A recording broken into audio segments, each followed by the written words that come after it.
Welcome, travelers. Welcome once again to these very awkward and peculiar and strange Bible study devotionals that we're trying to do. Where we're trying to give glory to the Lord of Lords and the King of Kings, even if we're trying to just do it even just a little bit. And I don't even know if I'm doing it correctly, but I'd like to think the more we practice and the more we maybe learn from our mistakes and we learn from our failures, hopefully we can continue to maybe like level up or something. And so we're going to get into God's Word. We have the technology to, I feel like this is at the point, right? Like we're at the point right now where we have the technology where even if I don't even know what to say, because some of these Bible studies are so strange at the moment. There's like some days where it just seems like a full-on combo day, where it's just like combo after combo after combo in the scriptures, and it's just like, and it's weird because I don't plan those days out, right? It's just like they just tend to just happen, and it kind of seems like it's almost like a review day. It's almost like a formulation of all of the things, all the commentaries we've read, all the believers that we've listened to, all the sermons and pastors we've listened to, and it's kind of like, what are our meditations upon maybe some of the verses or just some observations that you've had. And I think what's really cool about these streams and just noticing what all you guys are doing out there, the fellow believers that are out there, it's cool that we're all trying to somehow apply God's Word to our lives, because I feel like that's actually a very challenging thing to do. Actually, I think that at times is a little bit more challenging because at times it's easy to read a commentary. Sometimes it's easy to, read the scriptures. But what sometimes is confusing is how can we actually take these things that we're learning and how can we actually apply them into reality? And so that's what we're going to continue to do. And by the way, I'm also going to be leaving here tomorrow, I think, if the weather permits. I will be leaving, so I might not be streaming for maybe like 2 weeks. I'm going to maybe try and stream out there. Maybe I might I'm pretty sure I ain't going to find the right internet to be able to stream out there. But if I do, maybe you'll see some random stream out there. How crazy would it be if I could do a stream while I'm just do a Bible study anywhere? That'd be so cool. How cool would it be? I don't know what kind of internet you guys are using, because some of you guys, it just seems like you guys are just streaming anywhere. I'm like, what kind of internet are you guys using? Because I did see one dude, and he has like the mobile stream setup, and he's like, oh yeah, I have the 4-phone thing, and I'm like, what in the world? You're using some crazy setup?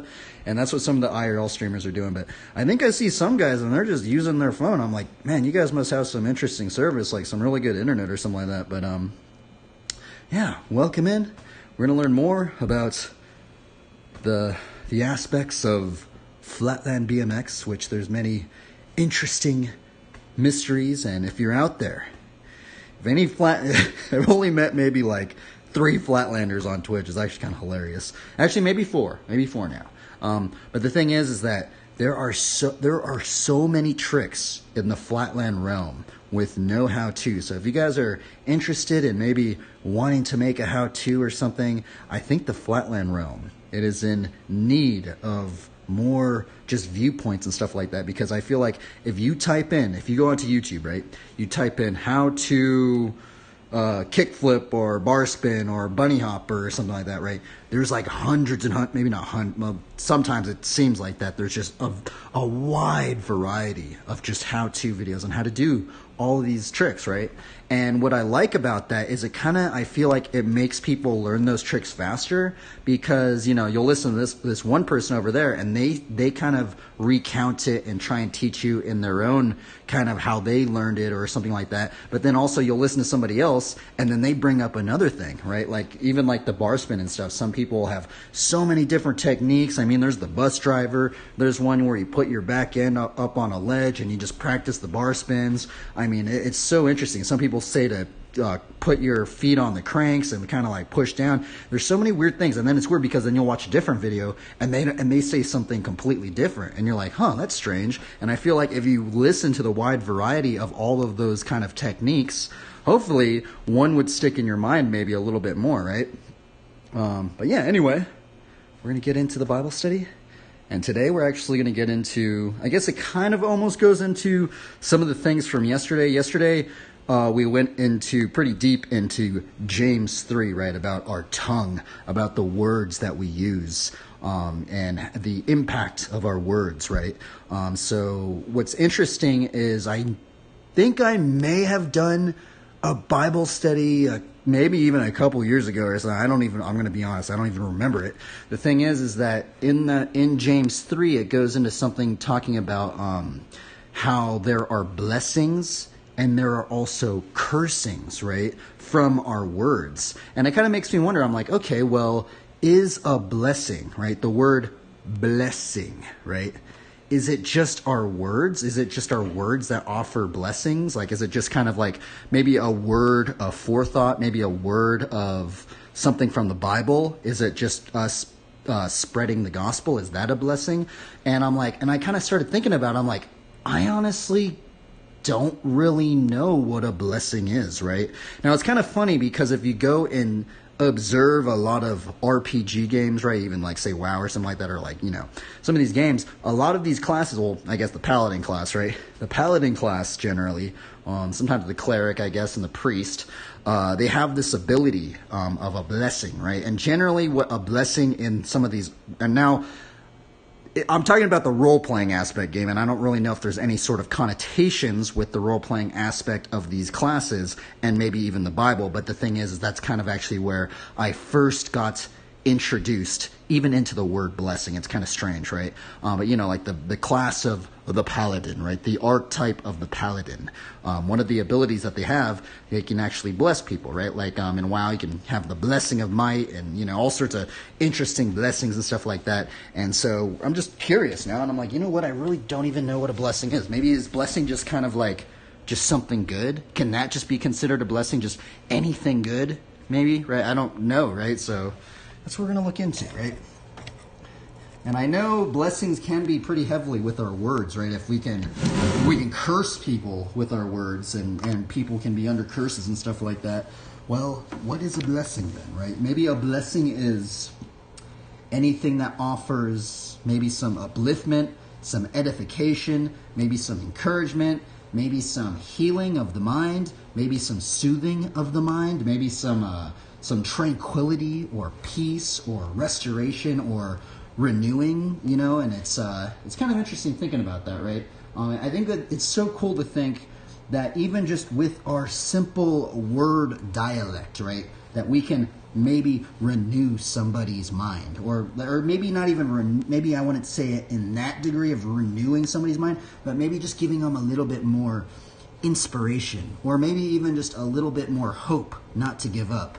And this is actually the crazy thing, is I have met many believers, and I've heard their testimonies of there's been so many believers, man, that were on the verges of these very trialsome burdens in their life, right? To the point where, many I've heard that, they wanted to even take their own lives. They had suicidal ideations. They were depressed, or maybe they over on the whole opposite spectrum. Maybe they're super angry and super frustrated at life, and they just wanted to hurt people and stuff like this, right? And I've heard so many testimonies where just God's word and just meeting other believers, it kind of gave them the hope not to take their own lives, just to hold on for a little bit more, right? And I feel like that is such a crazy thing to think about. I mean, imagine if you were in the position, and I think at the time, I think the other thing we have to realize, how yesterday we went into like curses and stuff, and at times maybe we might not even realize somebody might have a negative internal monologue with the words that they're using with themselves, right? And the thing is what's also interesting to think about is like it's so crazy and pivotal to think that the words that we use, we could actually maybe heal somebody a little bit, or maybe just give them a little bit of strength just to keep going, some fortitude and vitality maybe. And I think it's a very interesting concept to me. And so that's what we're going to get into today. And let's look at this verse. I had it underlined up in here, and it's this one right here. Whoever brings blessing will be enriched, and whoever waters will himself be watered. And I think that's actually weird, because that part where it says, and one who waters will himself be watered, right? I'm like wondering, like, I mean, I guess that kind of does just make sense, but it also reminds me of this one verse about like Apollos. I planted, Apollos watered. I planted. Let's see. I don't exactly know where this verse is at. I got to type it in. I planted, Apollos watered, but God gave the increase, right? And I'm wondering, are any of those verses kind of like correlated in any degree, right? I planted, Apollos watered, but God gave the growth. Okay, so now we're going to go into what are blessings, because I'm actually not really sure. I'm wondering what other believers would say on that, because I feel like I'm wondering, are blessings just a wide range of things? Because the thing is, sometimes I feel like when I hear, sometimes I actually think I hear like maybe even people that aren't necessarily in the gospel, or maybe they're not, maybe they don't even believe or anything, but I feel like, you know, people sometimes use that word, I'm going to bring a blessing, or I'm blessing you guys, and sometimes it seems like it's almost like, could that even be like just objects? Could it be material things? Is that a blessing? I really don't know. Is it just anything that's good? And that's why we're going to do this Bible study, because I really don't know. So that's where we're going to type it in here, and we're going to read a commentary and see what it says. So let's type in, what are blessings? Okay, let's see. Let's find a commentary up in here. Which one should I pick? Okay, so that's weird. So they're bringing up spiritual blessings. What is blessing God? What are spiritual blessings? What does it mean to be blessed? I guess we'll go to this top one right here. What is a blessing according to the Bible? Interesting. What is this one going to say? I honestly think, before I get into it, I think our blessings, well, from what James brings up, I think our blessings could be our words that we're using, right? Are we speaking life into people? Or are we speaking death and destruction into people? Are we going more into stealing, killing, and destroying? Or are we going more into the realm of life-giving, of healing, of restoration, of just giving fortitude? And so I feel like maybe is that just our words, or maybe blessings, but I don't know. I'm curious what this is going to say now. So let's read this commentary. What is it going to say? Because I don't know. And that's why we're doing this Bible study. A blessing, according to Merriam-Webster's dictionary, is the act or words of one that blesses, or a thing conducive to happiness or welfare. In the Bible, there are several words that are usually translated as blessing or bless.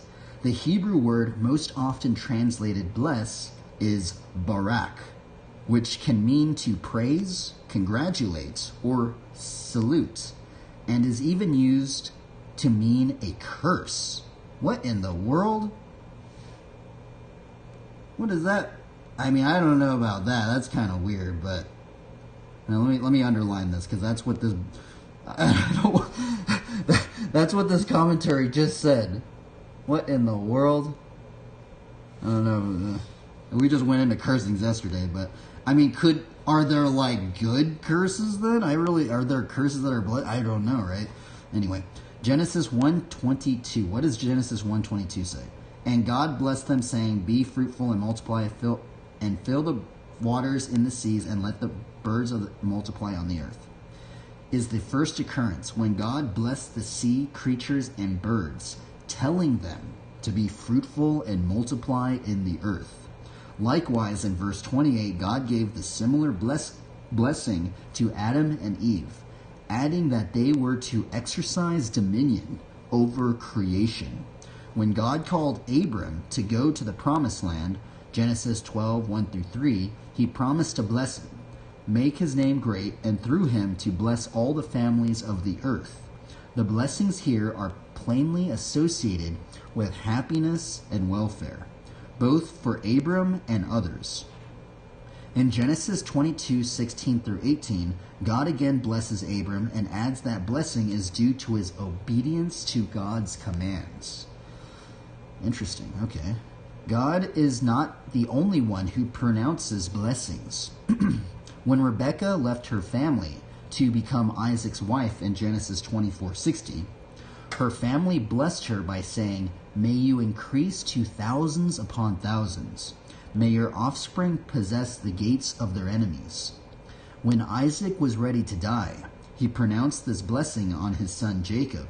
May God give you of heaven's dew and of earth's richness, an abundance of grain and new wine. May nations serve you and peoples bow down to you.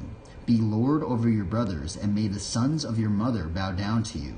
May those who curse you be cursed, and those who bless you be blessed. Wow, that is a very strange... It's weird because we went in... I guess it's because I didn't really like... I totally forgot about that, this verse right here, where it says, may those who curse you be cursed, and those who bless you be blessed. That's very strange. That's really, really, really weird right there. Because it's kind of strange because, I mean, okay, so now, it sounds kind of ridiculous that I'm going to bring this up, but I've been trying... I don't even know if this has anything to relate to what that verse I just read. You know, those who curse you will be cursed, and those who bless you will be blessed, right? Well, the thing is like, I have been in a weird... I will confess, I have been in a weird conflicting mindset upon playing certain video games, right? And the thing is, I was kind of bringing it up yesterday, and the thing is that I've been trying to play certain video games without maybe like killing or, you know, things of this nature, or maybe it kind of started out with kind of, okay, let's try and play a healer. How can we heal people, or how can we do this thing without having to straight up just take all these people down in bloodshed or something like that, right? And the thing is that there's so many verses that kind of started making my mind a little bit more conflicted. And I want to relay, I don't think that it's actually, I don't really know, honestly, because I'm going to be really honest, right? I've had believers tell me two different things at the moment, right? So some believers over here, they're like, okay, we should stay away from violence, even if it's in a video game. We shouldn't be trying to kill people, even if it's in a video game. But then other believers over here say it's okay, right? And so I'm like, okay, well, and then I'm conflicted because I'm like, okay, well, how can I acknowledge God in all my ways, right?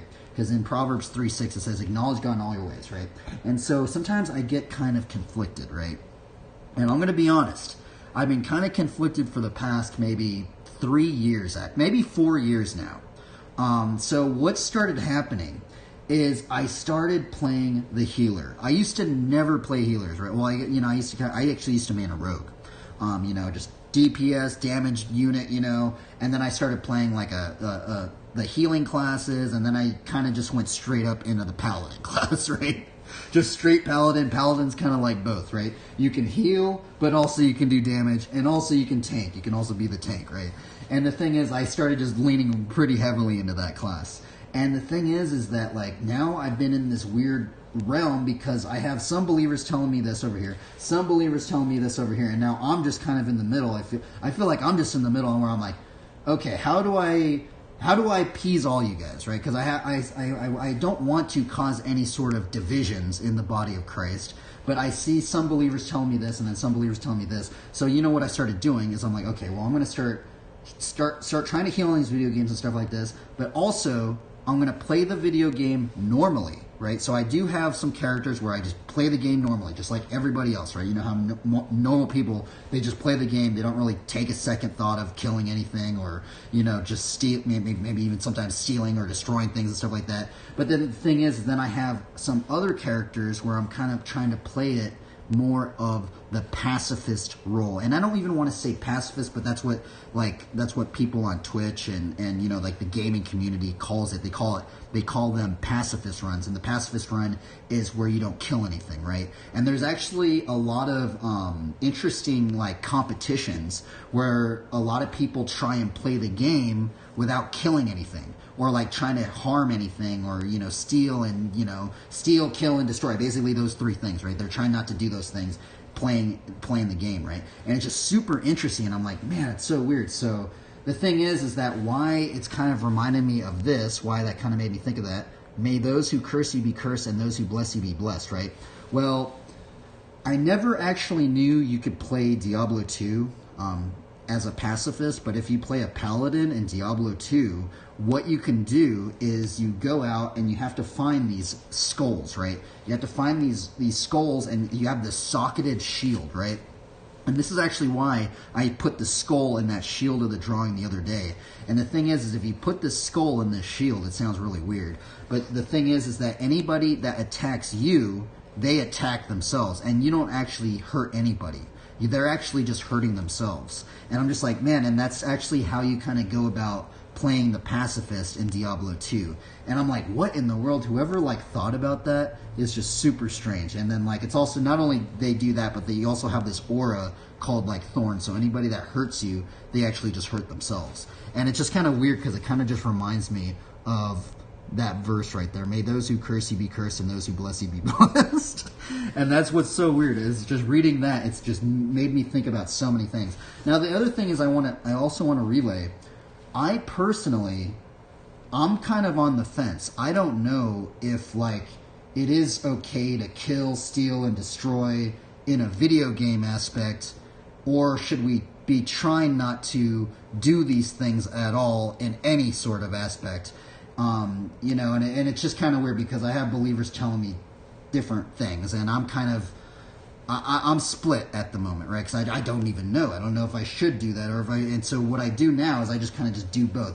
Okay, let's try and play the game without killing anything. Let's try and just heal people, and then we also just can play the game normally, right? Like just how normal people play the game, right?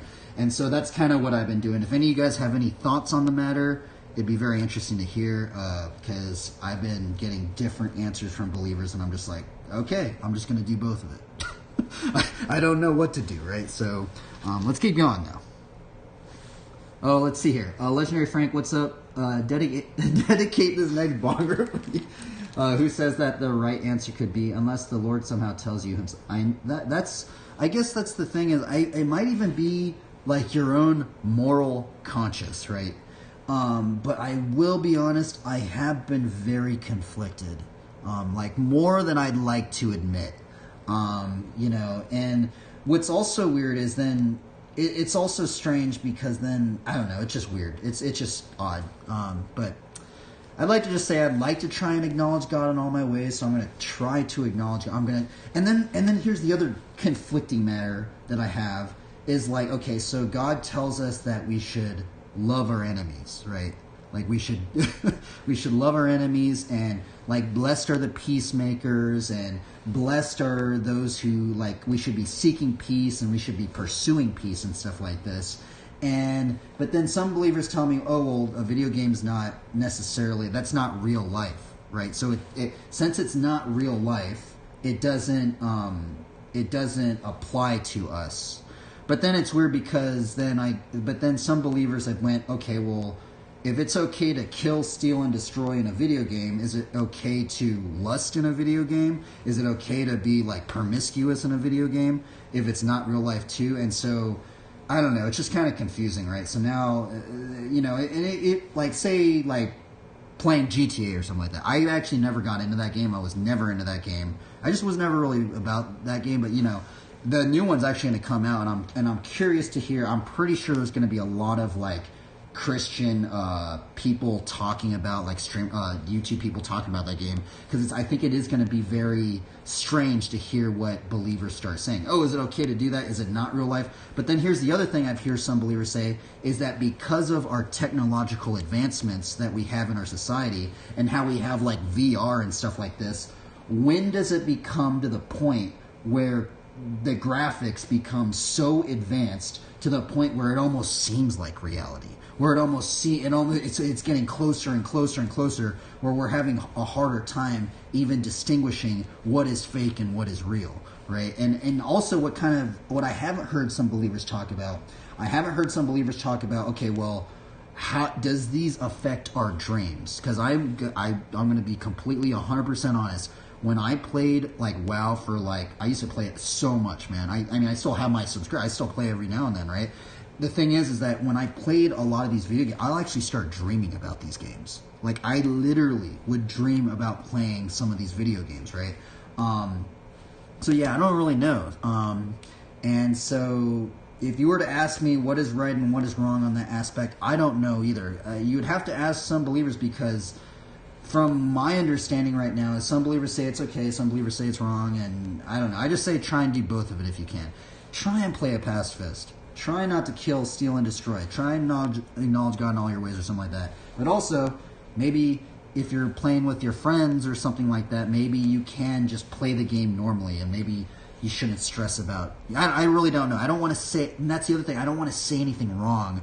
But I feel like I'm in this weird thing. It's hard to appease all these believers, because sometimes I get some people telling me I shouldn't be doing some things, and some believers say it's okay. And I'm just kind of in the middle. And I've just made that completely confusing. Anyway, let's keep going. Sorry, I totally went off the rails.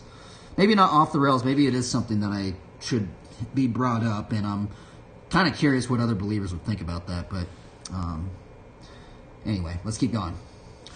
Another Hebrew word for blessing is esher, which is also translated as happiness. In Job 5:17 declares, "Blessed is the man whom God corrects. So do not despise the discipline of the Almighty." This blessing is connected to the knowledge that God is at work to direct us in the right path. God's chastisement is actually a display of his love for us, like a parent who disciplines a child who plays in the middle of the street. Well, that's weird. I've never read this commentary, but it's just kind of strange that it says middle of the street. And I'm like, well, that's weird, because that kind of feels like I don't know. Let's just keep going. Psalms 1:1-3 carries that theme further when it states, "Blessed is the man who does not walk in the counsel of the wicked, nor stands in the way of sinners, nor sit in the seat of mockers. But his delight is in the law of the Lord, and on his law he meditates day and night. He is like a tree planted by streams of water, which yields its fruit in season, and whose leaf does not wither. Whatever he does, he prospers." The book of Psalms is full of references to this kind of happy blessing to those who love and fear the Lord God. In the New Testament, and also I want to also say the fear of the Lord. I know some people kind of get very tripped out hearing that, getting fear, having the fear of the Lord, right? There is kind of the sense of that fear, but it's also in the description of it. If we look deeper in those words, it's kind of the definition of reverence, of knowing the power of God, right? It's, stuff like that, right? So let's keep going. This is actually an interesting commentary. I've never read this one. Maybe I have read this one a long time ago when we did do a Bible study on blessing, but I don't remember it. So in the New Testament, there are two primary Greek words translated as blessing. Makarios carries the meaning of happiness that we just looked at. The Beatitudes of Matthew 5 and Luke 6 describe the happy state of those who find their purpose and fulfillment in God. As in the Psalms, the best life is available for those who love and fear God and order their lives according to his word.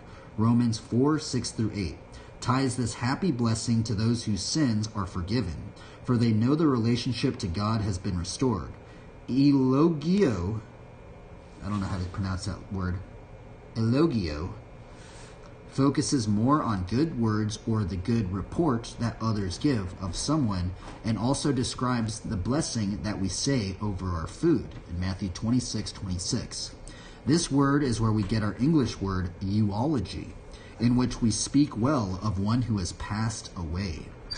Ephesians 1:3 blesses God for all the blessings that he gives us in Christ, and 1 Peter 3:9 instructs us to bless those who mistreat us, because we are called to receive a blessing from God. See, also it's that one too. That verse right here trips me out too, right? 1 Peter 3:9 instructs us to bless those who mistreat us because we are called to receive a blessing from God. So I feel like, I don't know, man. Sometimes I just like get tripped out and I think about that. I'm like, okay, well, is there a time?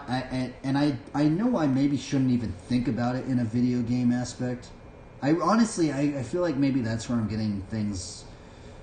I don't know, man. It's just weird, but it's also just thinking. It's strange to think that we should be trying to love our enemies and also try to. I mean, even in this verse in 1 Peter 3:9, and we should try to bless people that are even mistreating us. How crazy is that, right? That's a very hard thing to do, because I think our natural inclination is to defend ourselves, right? And I guess maybe I wouldn't use the word defend. I think we should defend ourselves. I think there is a level of defense and self-protection that we should have, because if we do think about the word meekness, right? A lot of people think, when they think about the word meek, they think about just like getting stomped on, like you're just kind of just like super low, you're just getting everything just, you know, kind of like you're just in this lowly state. And in some degrees that is kind of another definition of it, but it's also controlled power. And it's thinking about, if you had the strength, could you control that strength without, you know, kind of maybe exploding and harming somebody? Like, say, take for example, if you were kind of like in a position where you can harm somebody very greatly, and somebody came up to you and they like spit in your face and they're trying to like mock you and they're trying to like get you to like, you know, kind of retaliate, could you have the strength to not do anything? Could you even have the strength to try and bless that person that's even trying to hurt you? Or could you even offer any sort of love to that person, right? And in some cases, maybe that person that is trying to hurt you or retaliate against you, maybe they're just not loved enough. Maybe they don't even, you know, it's very interesting to think about, right? Anyway, let's keep going. But yeah, that verse right there also, that's another one of these weird verses that started getting me thinking, like, okay, how do I do this? I don't know. It's hard sometimes, man, to think about this stuff. And sometimes it's actually very, what's the word? Sometimes this stuff is very complex, because sometimes I feel like the world tells us like something's like okay to do and it's all okay, but then sometimes when I really look at these verses, man, and you really start thinking about them, and you really just start like really just trying to, you know, have it within your heart, man. Sometimes it's very complicated, and it is actually very hard for me personally sometimes, right? But let's keep going. Bringing these threads together, we see that a blessing is a statement of goodwill and happiness, and this is said about another, as well as the condition that fulfills those good words. God's original design and creation for what was for his creatures, including mankind, to experience prosperity, peace, and fulfillment. But that design was ruined when sin entered the world. Statements of blessings are a wish for God to restore his favor on others, or a declaration of inherent goodness. The ultimate blessing that God has given is a new life and forgiveness that comes through faith in his Son, Jesus Christ. The material blessings we enjoy from day to day are temporary, but the spiritual blessings available to us in Christ encompasses time and eternity, as well as material and immaterial things. As the psalmist said, "Blessed is he whose help is the God of Jacob, whose hope is in the Lord his God." Psalms 146, verse 5. And this, it's kind of weird. They didn't even really go into like material things, right? Because I think that's actually what I have heard a lot of people say in terms of like blessing. But I guess blessings could also just be any sort of goodwill to people, good words of encouragement, things of that nature. And I think it is very, very odd to think of. And the other thing is, man, I feel like I also just want to bring up the whole thing about what I talked about, like with the video games and stuff. It's a very, I feel like it's a very touchy subject at the moment, because it's a very, I don't know, right? And I don't know what to say really too deep on the matter. I'd like to think also in the aspect of, thinking about acknowledging God in all of our ways, right? because I feel like sometimes the Lord sometimes tills the soil in our hearts, right? If we think about if we go back to the parable of the sower, right? The parable of the sower has the 4 heart conditions, right? We have the different heart conditions where the seed of faith, which is the word of God, doesn't grow in somebody's heart, right?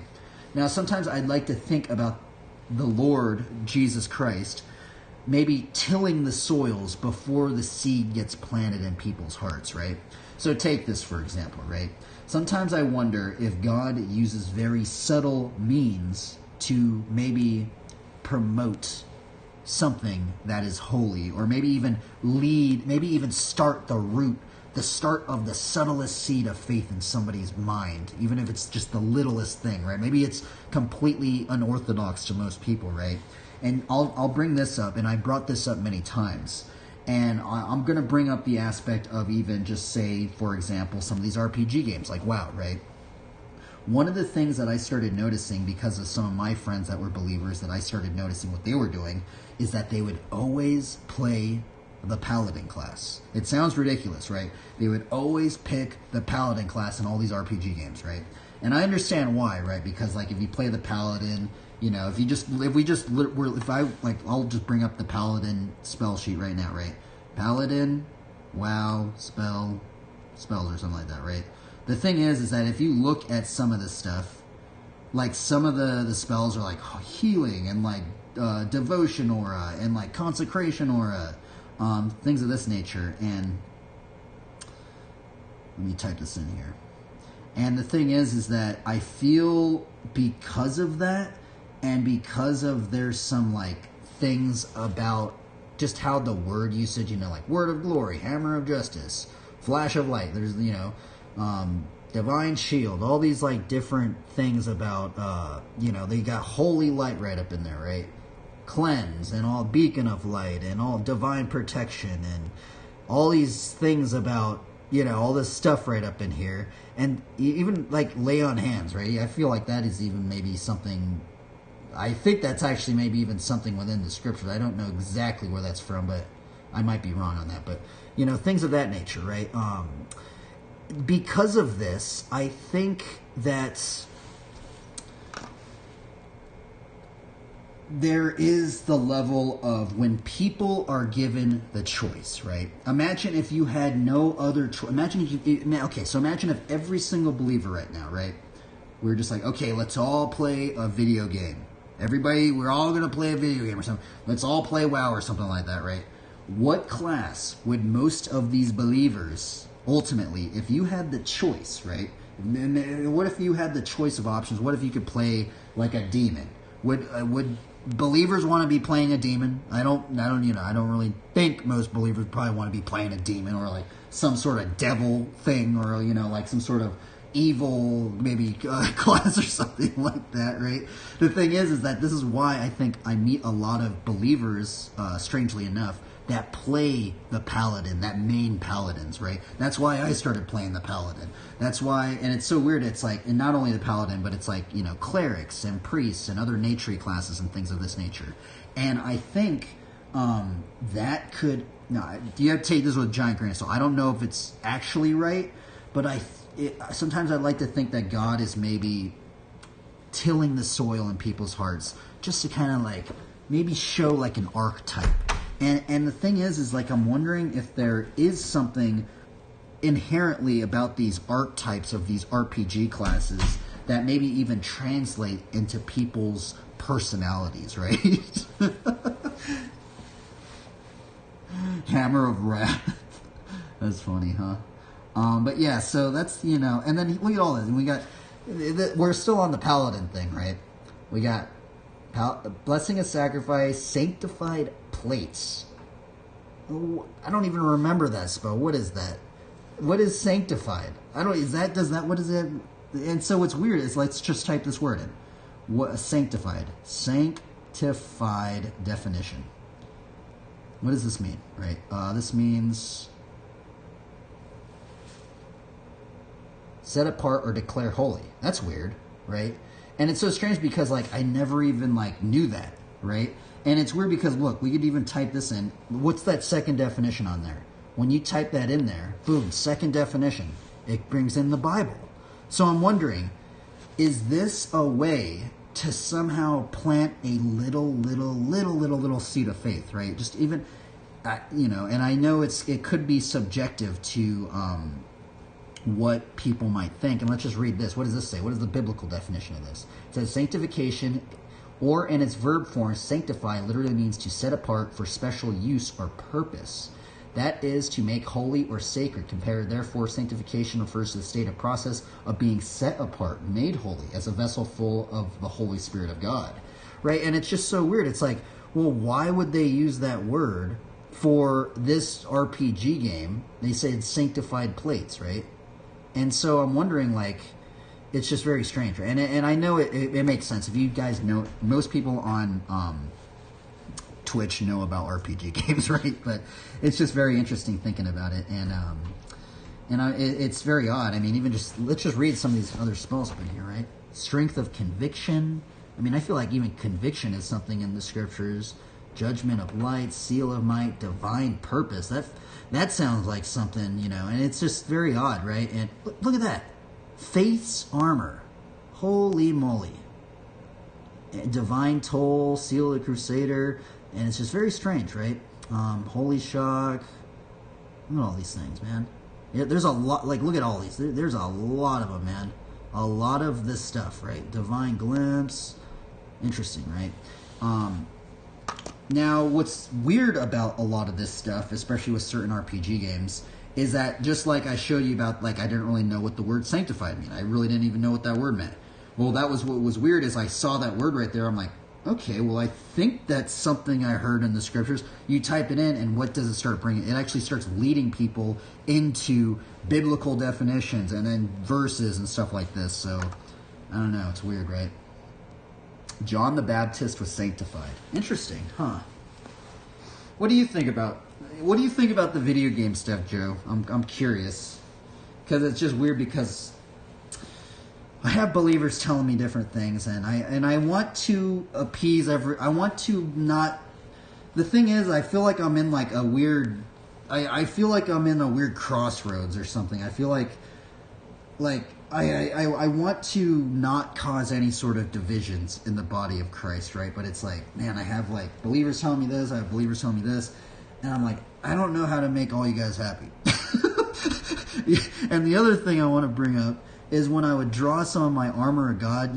This is actually why I actually started drawing. You know how I draw the sword and it's floating, right? Because I actually used to draw a lot of the armor of God characters with like a straight up like sword. Like I almost did it yesterday, right? Like a sword in the position like they were gonna stab somebody or like cut somebody or something like that. The thing is I started getting all these comments from believers being like, oh well, I'm promoting violence. I'm not promoting this stuff, and it's just like, oh, and sometimes it's just hard to like, it's like hard to appease everybody. I'm like, okay, I'm gonna try not to do that anymore. Okay, I'm gonna try and make these things, and it just, I don't know. I play Guild Wars 2. I serve players in game. I mean, that's another aspect too, right? We could share the gospel in the game, because that's what I would do. Maybe when I get back, because I actually am going to be going on this trip tomorrow. I might be gone for a week or two. Maybe not even that long. I might be even gone just for a couple days. But the thing is, I used to stream WoW on this same channel right here. I used to stream WoW. The thing is, nobody would watch the streams because my computer's kind of a potato, and I have to run all my settings really, really low. And the thing is that I did play some like pacifist runs and also PvP and also just playing normally, and I play hardcore and stuff like that. Yeah. Have you ever tried to play like a pacifist run? Do they have like a pacifist run in Guild Wars 2? Because I know you can play a pacifist in WoW, and I know you can play a pacifist in Diablo 2. I'm wondering what other games you can do that. That's actually another interesting thing. Can you play the game like that? Because I know there's even some really, really obscure games. I actually think, like Doom, I think somebody played a pacifist run of Doom, and you could go all the way except for like the last level or something, because the last level you kind of have to like, do something and sacrifice yourself or something like that. I don't know how they did it, but it's really weird because especially the games, I think that's actually what's really weird is when you find the games that aren't meant to be played like that and people actually beat the game like that. You're like, what in the world? This dude, like even another one is Dark Souls. Dark Souls and I think Elden Ring, I think there were people that did some sort of pacifist run. I think they used like a spirit creature and the spirit, and they necessarily weren't killing the enemies, but I guess it was maybe their cohorts or something like that. Right, and I don't know. So, yeah. I'm sorry, and by the way, I want to apologize, anybody. I'm not telling you guys that you have to full on play these games like this. I don't want to be the one telling you guys that, because I just started doing this because I got told by other believers, and I'm just like, I don't know, man. I'm sorry, everybody. I don't know how to make everybody happy, okay? I'm sorry, everybody, okay? I don't know, man. Because some of these believers, man, they're like, I don't know, man. Yeah, now it's card draw time, so. And it's basically 45 minutes. like even right now, that's actually kind of funny that we're bringing this like game talk up. I would actually even consider this what I'm doing right here. This is kind of like almost playing this game like it doesn't even seem like I'm playing this game, right? But because I do play this, the cards and stuff like this, I do play with some of my friends, and I play it like normally, right? I play normally. I have the commander set. You know, I used to run this guy as my commander right here, Rafik, right? You know, and like the thing is like how we're playing it right now. It's not like I'm attacking people and doing stuff like that. And this is kind of just more of like the storytelling set. I basically just do a draw and just kind of see what verses it reminds me of or things of that nature, right? Let's shuffle all these cards up. And let's see what we draw.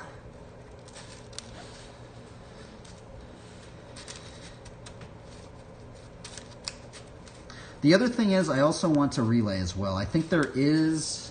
Maybe we should do like a Bible study on like self-defense. I know some believers have gotten into that, right? Because I feel like there is a line that could be crossed if, say someone breaks in and they're gonna hurt your family. What if they had a gun to your family and you had a gun and you had to protect your family. So I feel like what I would do, I would probably take the guy out because could potentially be hurting my family, but then it's also like, I guess that's a technological advancement of that situation because we should be... Now, if I could try to love my enemy, I think that's the first... But the other thing is sometimes I feel like we're in such a rush, and because of like we can just literally like kill people with a pull of a trigger now, that people can't even think about that stuff anymore. They're like, it's either like do or die. If I don't kill that person, they're gonna kill me, right? Instead of like, okay, well, how can we love our enemy? How can we bless our enemy? You know? And I feel like we're in such a weird technological leap with weaponry that people can't even think about this stuff anymore. They don't even want to think about this stuff anymore, right? I'm honestly wondering, like, this is another question. I know yesterday, if I had a question for the Lord, I'd be like, Lord, what would you want me to do in this situation? What would you ultimately want me... Would you want me to take this guy down, or should I just sacrifice myself? Just let him kill me, and everybody, you know, it's like... And so, yeah, I don't know. Let's see here. Romans 4:20. Yet he did not waver through unbelief regarding the promise of God, but was strengthened in his faith and gave glory to God. Interesting, yeah. And I also think the other thing I want to also bring up, because I actually I also kind of want to warn people about this as well, because it's actually something that I'm seeing a lot on YouTube.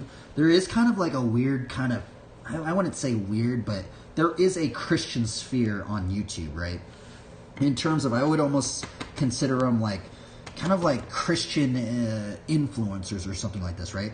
And I think one of the things that I'm starting to notice, right, is sometimes we can be condemning to people with a little seed of faith, right? And the scary thing is that I have actually met, and I've seen a lot of posts on Reddit and other Christian forums saying that there were people that actually used to be believers. They used to be Christians, right? They used to believe in God. They used to read the Bible and stuff like that. And what drove them away from the faith completely was actually not unbelievers, but it was actually believers that drove them away. And so sometimes it's like weird because if you think about the parable of the sower, that's actually one of the things that Satan actually does. Satan doesn't want the word of God to grow in people's hearts. He actually wants to rip it out. He wants to rip the seeds out so they don't grow. And sometimes I have to think about that in my own, if I'm saying this stuff, because a lot of this, by the way, I also want to say, I don't just do these Bible studies just to kind of just like spurt out information, even though sometimes it might seem like that.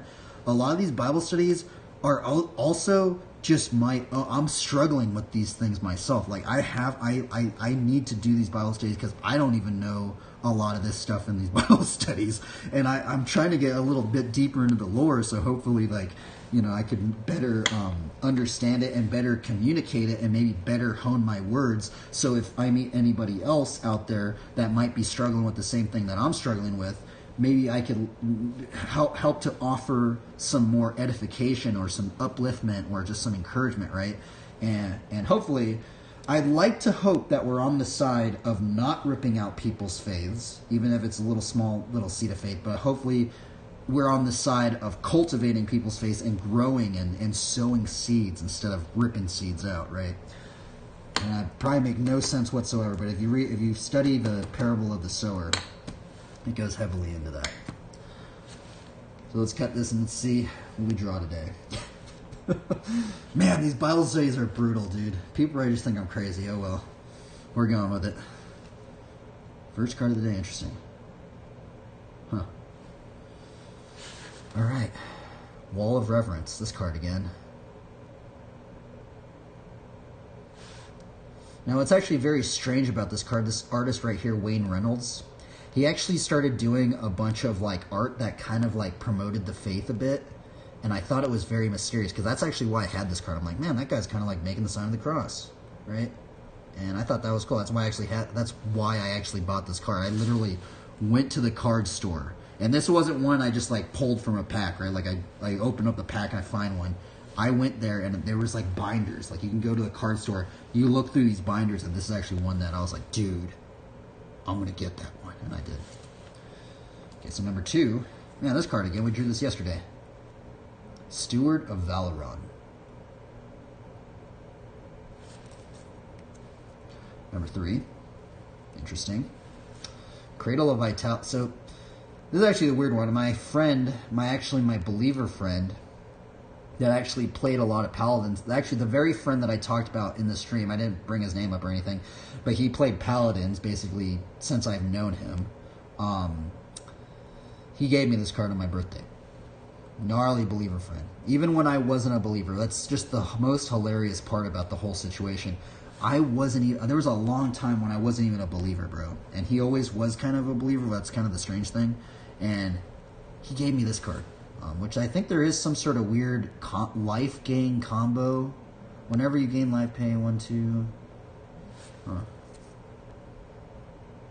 Interesting. Dude, I think that's actually a pretty gnarly combo right there. I don't know if that is or not. At the end of your turn, you may gain life equal to the power of target creature you control. Whenever you gain life, if you do, put +1/+1 counter on target creature for each 1 life you gain. Bro, this little combo right there, that's a pretty... I mean, I think that'd be kind of cool. I don't know if it's good at all, but... Number 4. Avacyn, Angel of Hope.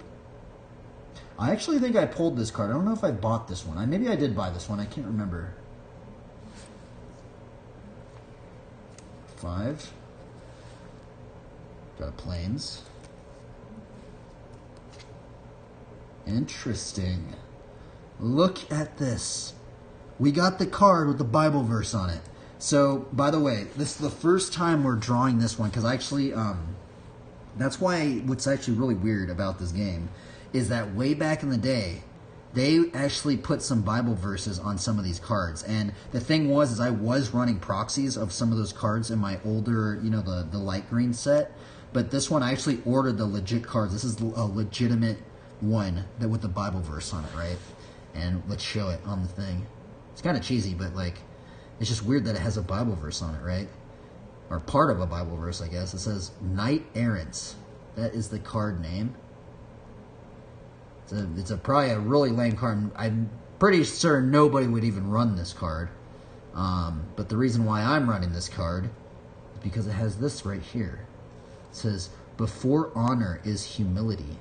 The Bible, Proverbs 15:33. Let's see if that's correct. Now let's actually see. I actually don't know if that actually is a Bible verse. But we have the Bible right here. Let's actually go into Proverbs 15:33 and let's see what it says. Proverbs 15:33. Interesting. Huh.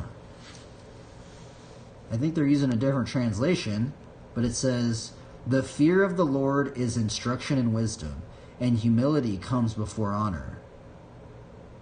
Huh. That's weird. And they must be using a different translation, but it's basically, the same thing. Very interesting, right? Very intriguing. So, let's do I'm going to do my last draw on the stream. I mean, on Instagram, and see where it goes down into. But let's see here.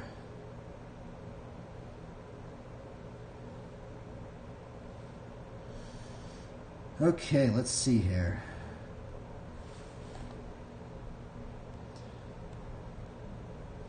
Let's go. Now, see here, I feel like, sometimes I wonder, like, how seeds of faith get planted. I'm just like, should I be doing this? Is this okay, Lord?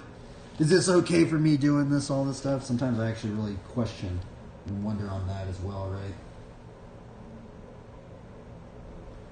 Welcome, travelers, to the card draw of the day, where we get to observe some artwork and maybe find some new combos or just ponder on some combos. Today we drew Wall of Reverence, Steward of Valeron, Cradle of Vitality, Avacyn, Angel of Hope, Plains. Actually, the very mysterious card we actually got, we ordered this one, and it's actually another weird one that has a Bible verse on it. It has Proverbs 15:33, before honor is humility, or part of Proverbs 15:33. Very mysterious card right there. And for the last card of the day, we drew Angelic Armaments, painted by Daniel J. Jungren. Which is actually weird because in the book of Daniel, Daniel actually gets his prayers answered by angels, which actually is very odd. Now, the strange card is this one right here. Shoutouts to Wayne Reynolds. He actually started doing some faith-based artwork. Very pivotal guy in MTG. Anyway, farewell, everybody. Now, see, could I be planting a seed of faith on doing this? I don't really even know either. Okay, man. Pretty cringy to do. These things are hard to do sometimes. Angelic Armaments.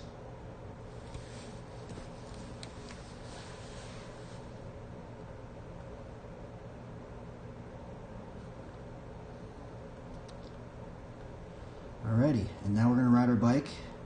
And this Bible study was actually a lot harder than I feel like I shouldn't have brought up the video game stuff, but oh well. I'm struggling with it lately, so we're bringing it up. It was because of that one verse. What was that verse? It was, whoever curses you will be cursed, and whoever blesses me will be blessed, or blesses you will be blessed, or something like that. Very interesting. I'm wondering if that still applies, because I know that was an Old Testament verse, but maybe that verse doesn't apply anymore. But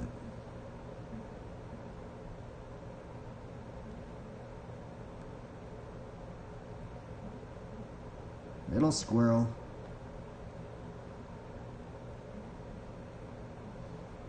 Alrighty, let's see here.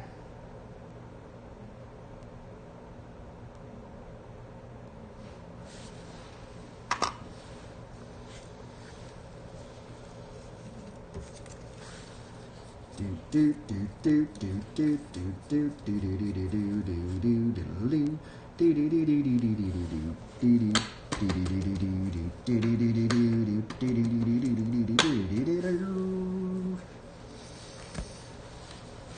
gotta pack up tonight too. Maybe I shouldn't do a drawing stream today. Let's chug some coffee.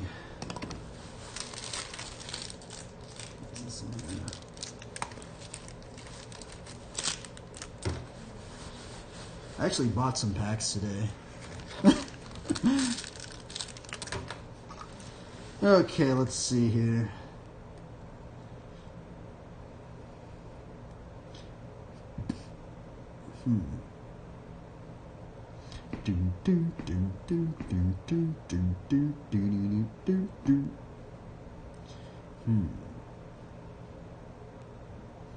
What the? I take it the transition to the new Nabi tires have been going well. Yeah, I actually got kind of used to them. I honestly still really like. I wish like they would make these just a little bit more grippy. I think I would almost kind of want to try like Nabi 1.75 tires. Because I just feel like it's some of the tricks, especially like even like the locomotive. I remember I learned the locomotive with the Nabi tires. If you guys don't remember, well, it was actually just only 3 weeks ago or so. But it's weird because I feel like I've only landed like, that is ridiculous about that trick. I've only landed like one locomotive on, or maybe like 2 locomotives on these tires, which, I don't know, right? I don't know anymore, everybody. Man, tomorrow I'm going to be driving a long time. Holy moly. I had to see. One of the reasons why I'm going is because, man, this jam, it's actually one of like, there's a lot, it has a big place in my heart because it was like the first jam thing that actually got me into, well, I guess I wouldn't say it got me into Flatland, but like, if I didn't meet the Flatlanders out there, like they never would have gotten to Flatland.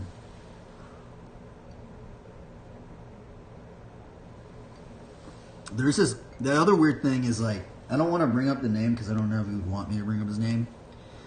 There's this gnarly Flatlander that's a gnarly believer, man. He is giving glory to God, and it's just like, bro. And I thought it was really weird because he grew up in the same scene that I got into Flatland, and I'm like, what in the world, bro? And it all started happening at like the same, like maybe not the same general time because he was like kind of like part of like the 90s, like mid-school Flatland. But he was like definitely one of those Flatlanders. I think some people might know who I'm talking about. But the thing is like he's giving credit to like God and giving glory to God. And it's just so weird, man. I'm like, man, very odd. Very strange coincidence. Tony Hawk. I don't know if Tony Hawk's a believer. I know Rodney Mullen's a believer. I do know that for sure. You could Google that one. Rodney Mullen is a gnarly Flatland freestyle skateboarder. Shout outs to Rodney Mullen, by the way. Okay, so let's just start riding, man. Holy moly, man! These Bible studies. I wish every Bible study was kind of like yesterday. Yesterday, it kind of just flowed. Yesterday was just complete flow, right? That's what it just felt like. Today was like, it was very like, I gotta put on the brakes a little bit because I don't know, like, I don't want to like say something that might like, I don't want to like say something that like might divide believers up, right? And it's just because I feel like that's what some believers like say to me. I'm just like, man, I don't know what to. And I'm just like trying to like just appease everybody or something. Maybe not appeasing everybody, but I just don't want to cause any sort of rifts or something to happen, right? So I want to try and heal these divisions, or if I can, maybe. I don't know if that's even possible, but that's what we're trying to do.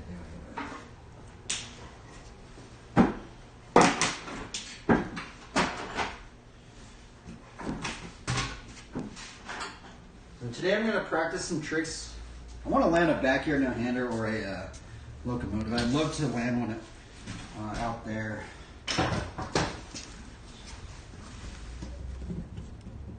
Let's bring this over.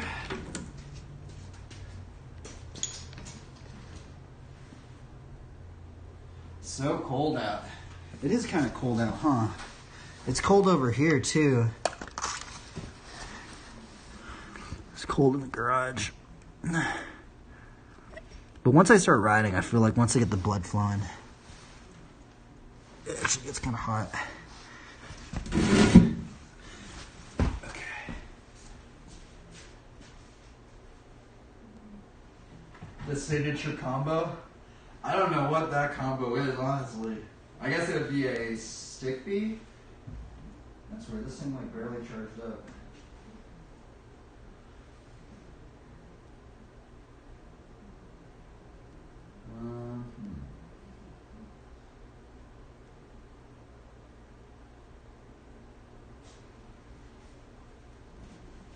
Oh, where I do 2 no-handers.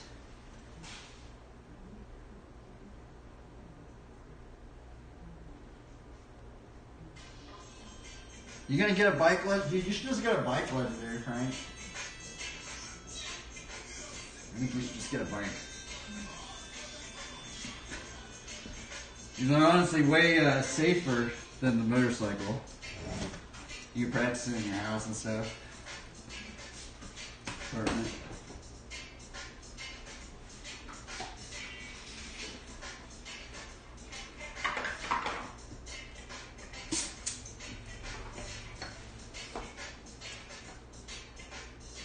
PSI a little bit.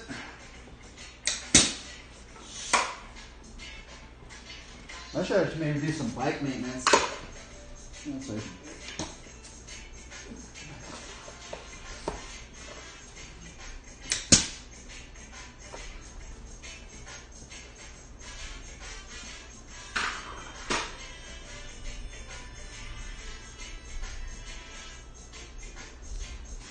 Doing illegal stuff is half the fun. I know. I guess that kind of is the appeal to it, right? I always think about every time I think about like motorcycles. You know, the funny thing is, I actually wanted to be a motorcycle rider when I was younger. Well, my parents never let me have a motorcycle. I mean, I guess I could get one now, but I always think about Akira. You watch that? You know about Akira. You gotta know about Akira, right? Akira. I don't know. Some people call it Akira. Akira. Tetsuo Kaneda. You know that movie.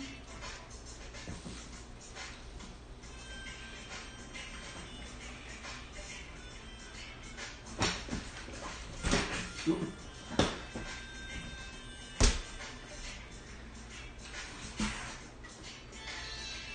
I'm gonna do a lot of these out here. Hopefully I can get a 7 with that there.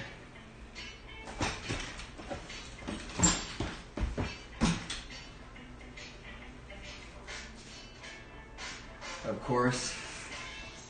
Yeah, it's an iconic one, huh?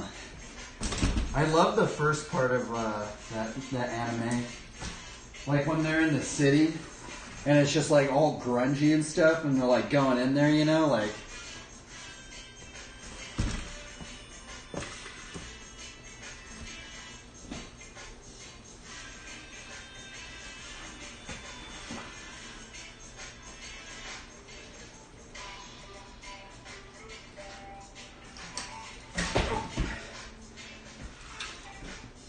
kind of tired today.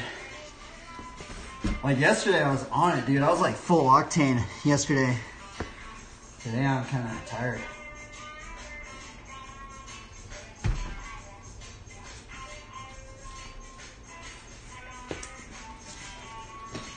Alright, let's try a locomotive.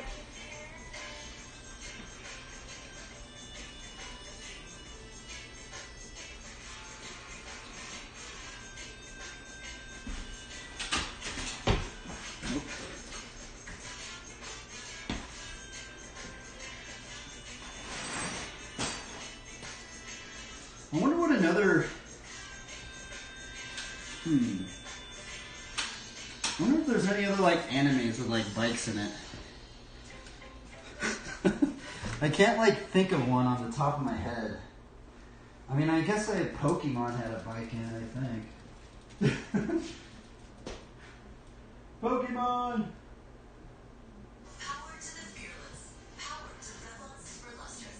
Has there been a... Has there been like a cart... I mean, I guess Rocket Power. Like, has there been an anime with a BMX bike in it? I don't know. I don't even think there has been. There has to be at least one, but I don't... Huh, that's weird. I can't even remember that. There even is one.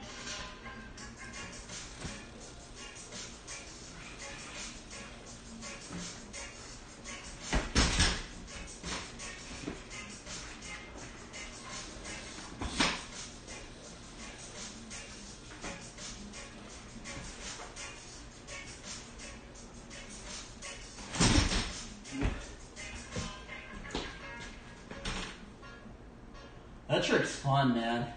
If you guys are out there, man, the elbow glide's fun. It just feels like such a weird trick. Like, it feels like a trick that, like, you shouldn't be able to do it, but then it just ends up working.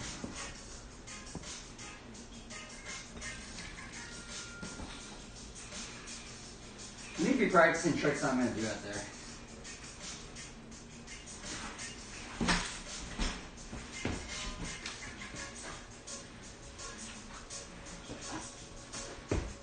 I feel like you do that. Boomerang half to a turbine steamroller.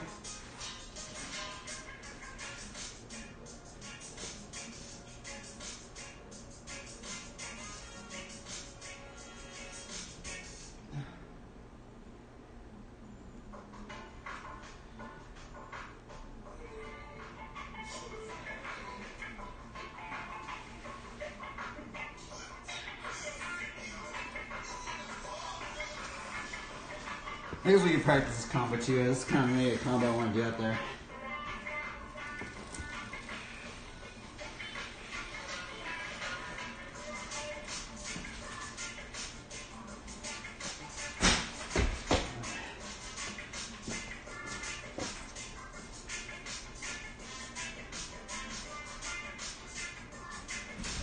You do it.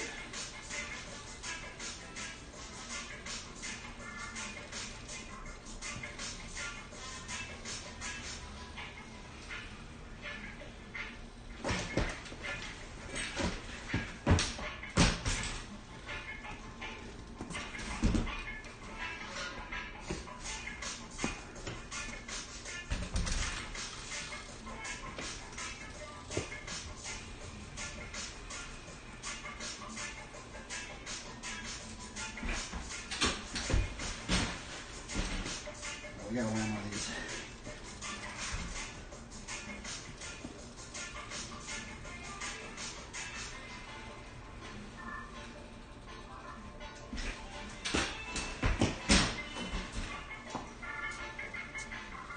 What about backyard no-hander?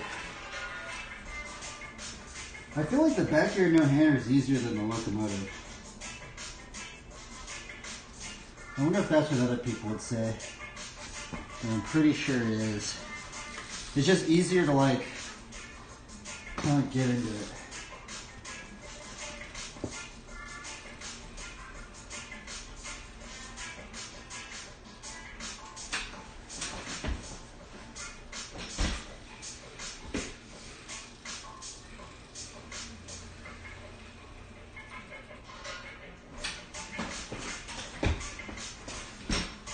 I'm slow. I can tell, man. Every time like I'm a little bit tired, yeah, I can like feel it in my riding, especially in the flatland sector. I'm like a couple milliseconds slower than usual.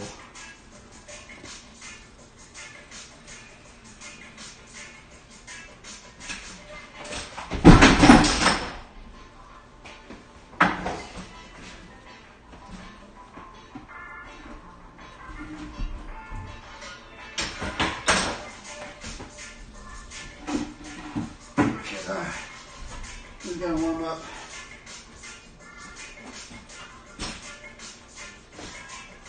It's gonna be a struggle day. I can feel it. Maybe.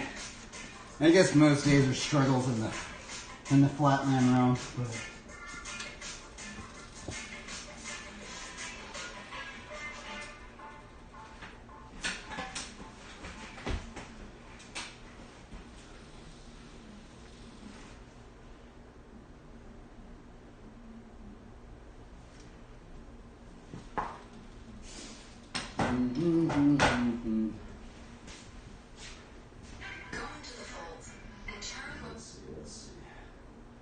I need some new music up in here.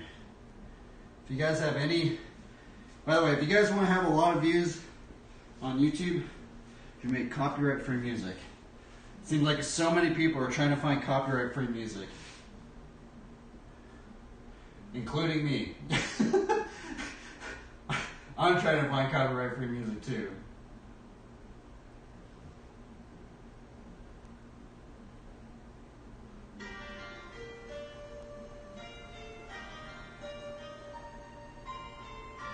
This is what we were listening to yesterday.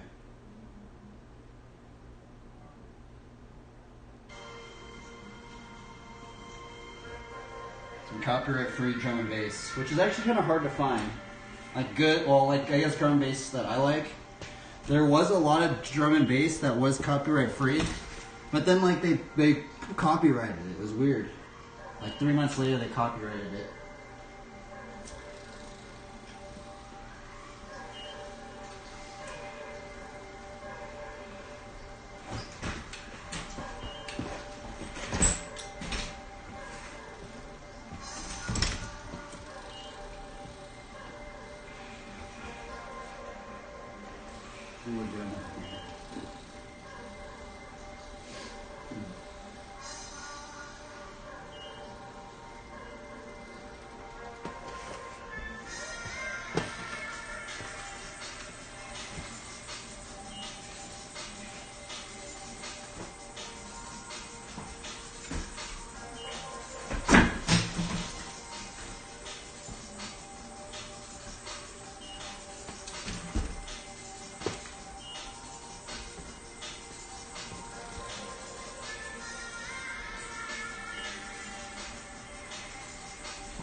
Nope. Nope, nope, nope.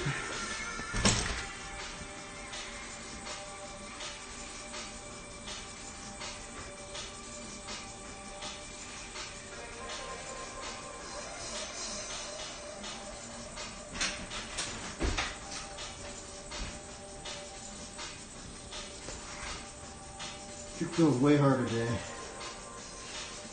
Need flick mode today. You're not back there yet.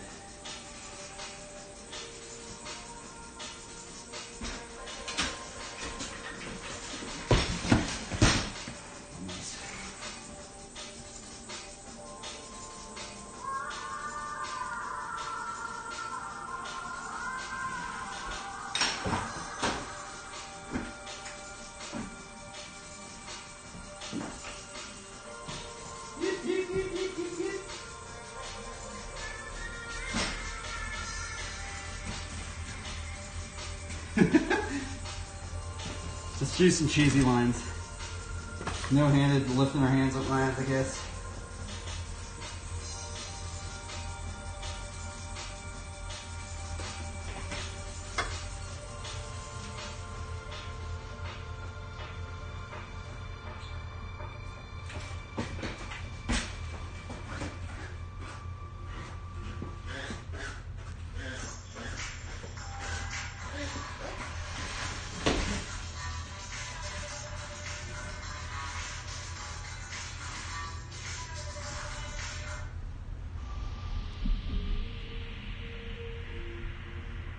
console. Let's see.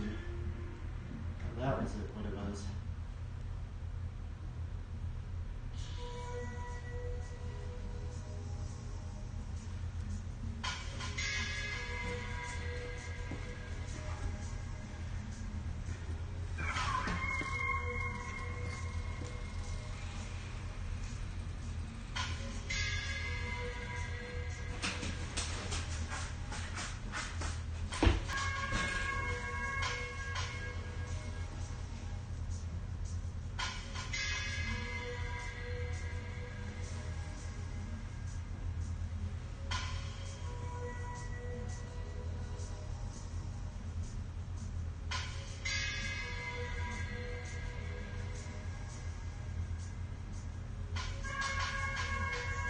I forgot to put a little story thing up.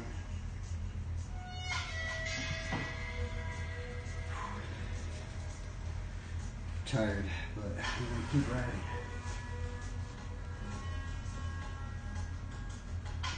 I like expended so much energy yesterday. And maybe I didn't sleep enough.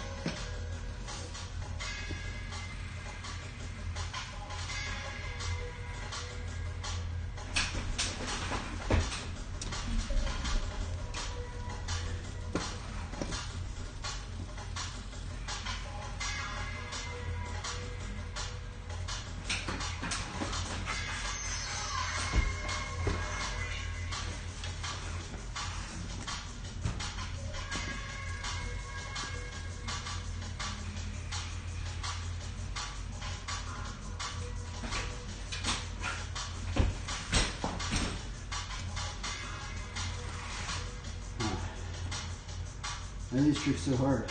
I don't understand. They should be easy.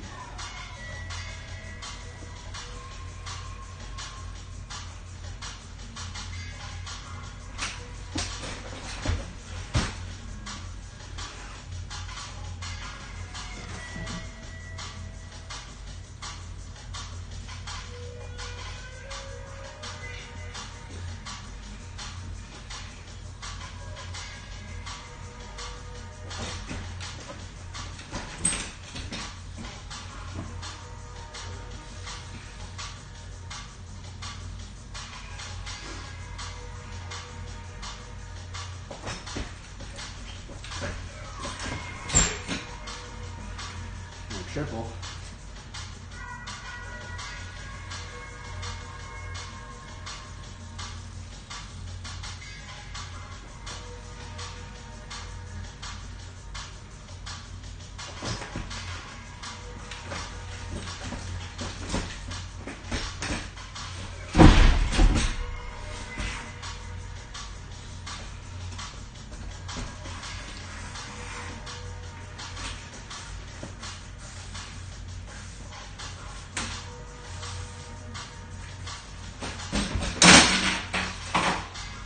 Mess it up.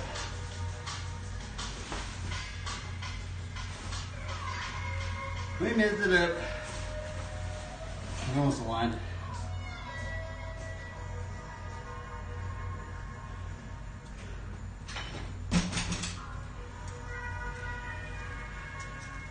I wonder if anybody else has this problem. My profile cranks come loose like every single day.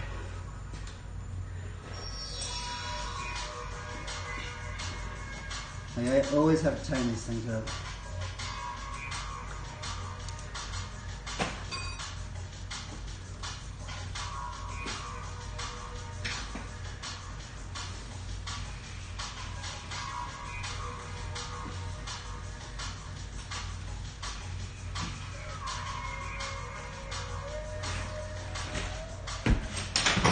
Change it to Health and Fitness.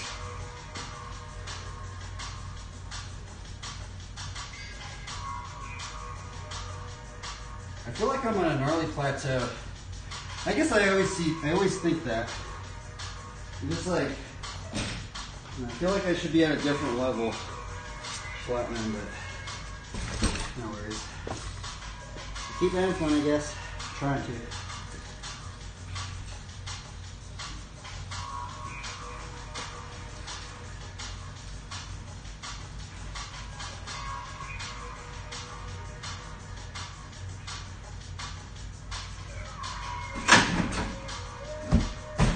steamroller grind.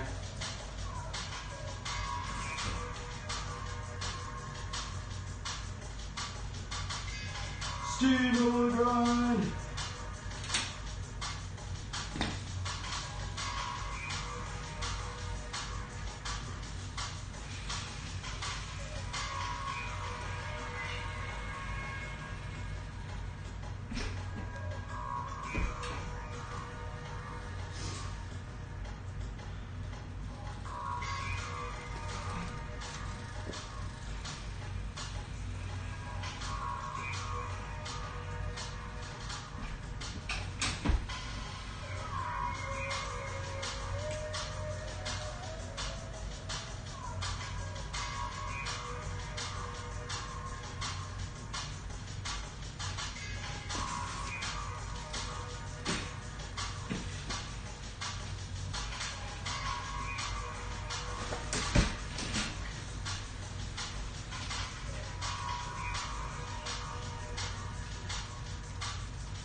I think it's my brakes. I think I might have figured out the issue. My brakes keep sliding on me.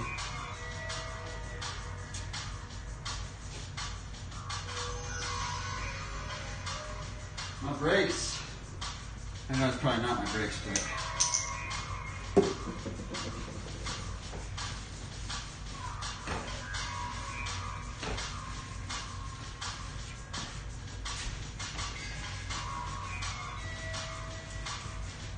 I'm trying to think, like, why am I not landing these tricks?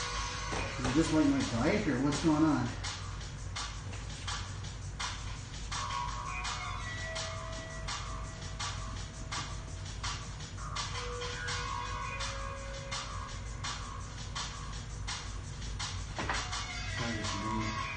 Probably just because I'm a little tired today. There's a lot of variables. A lot of variables that could be happening of why I'm not being as consistent as I could be.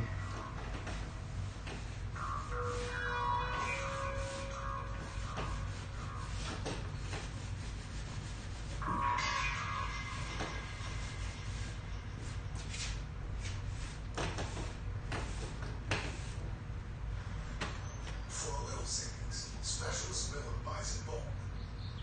For a lot of savings, she bundles her home and auto insurance with USAA. Putting more money back in her pocket? That's what we're made for. Call for a quote. Dubai.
Fudge. Try not to do as many failures. I know I can already land failures, but.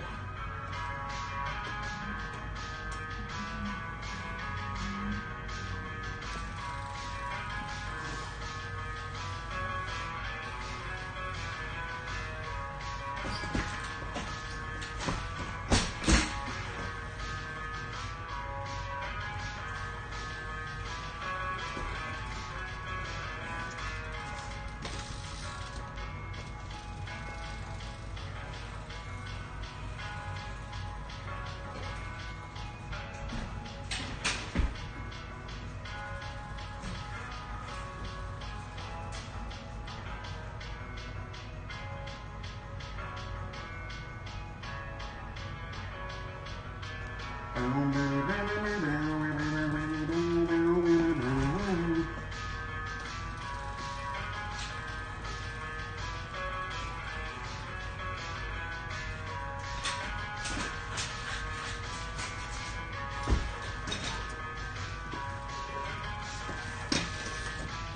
these have been working good.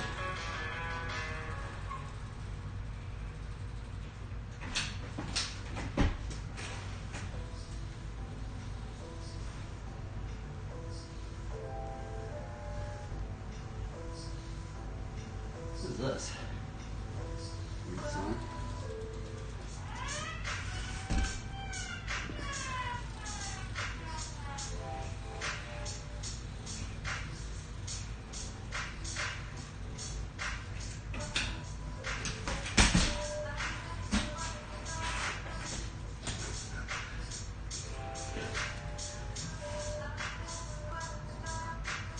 That one's fun.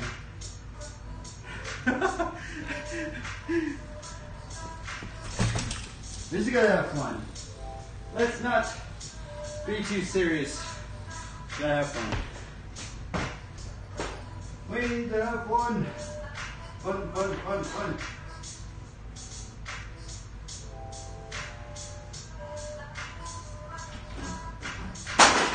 Oops.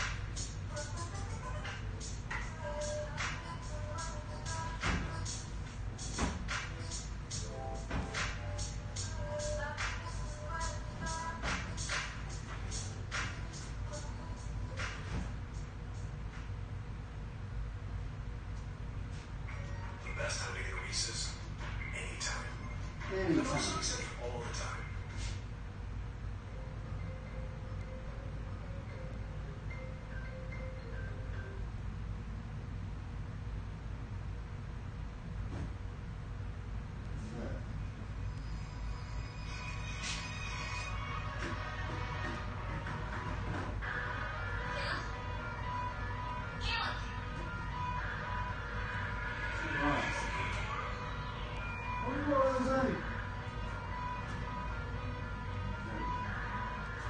What is this sign? There's a cross on it though. There's a cross on it.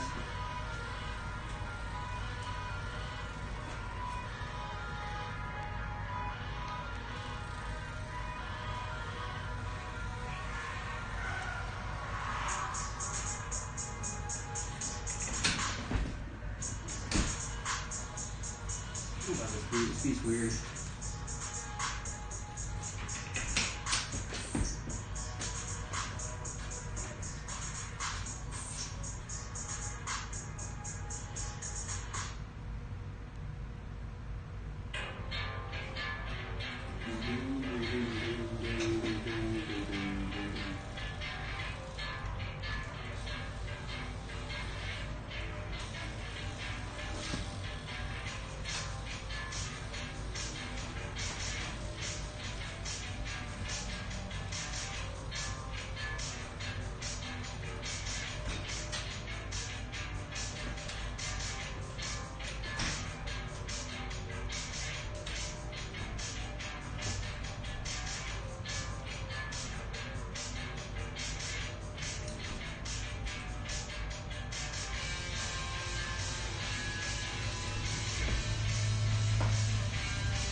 Oh, I didn't land that, but I landed the other stuff.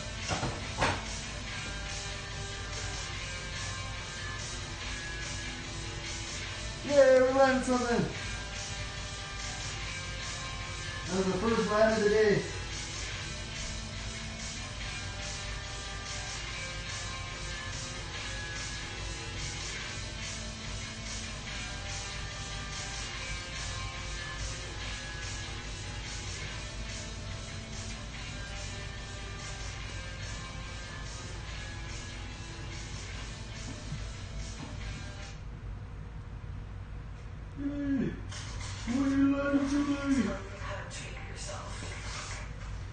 It's kind of funny. This song's actually copyright free. Chick sings it. Chick sings it, man.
First time I heard that line.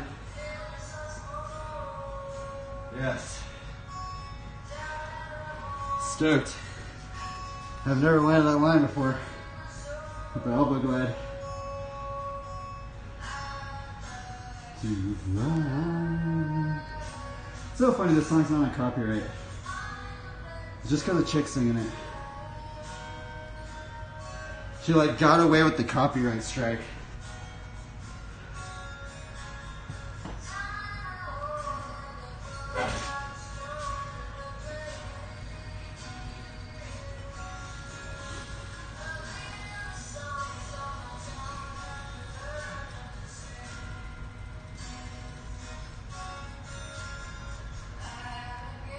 Peace.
Oh, that was crazy.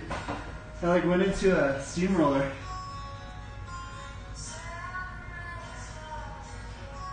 Dude, I wonder if you could do like boomerang to like elbow glide or something.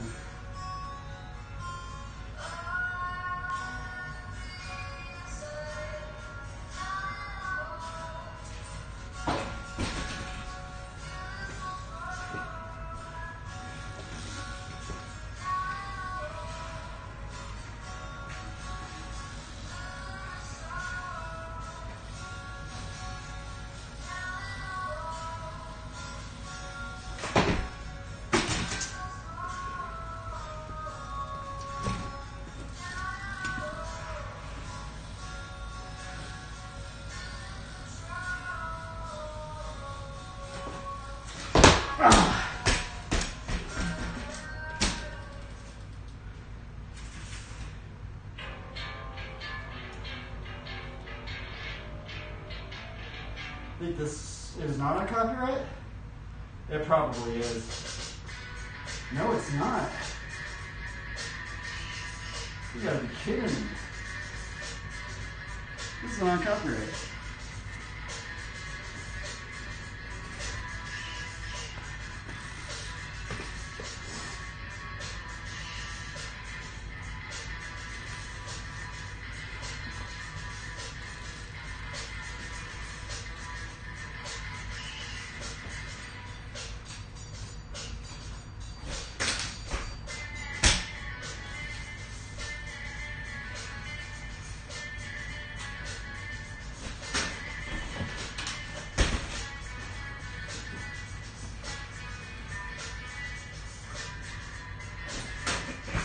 Come on.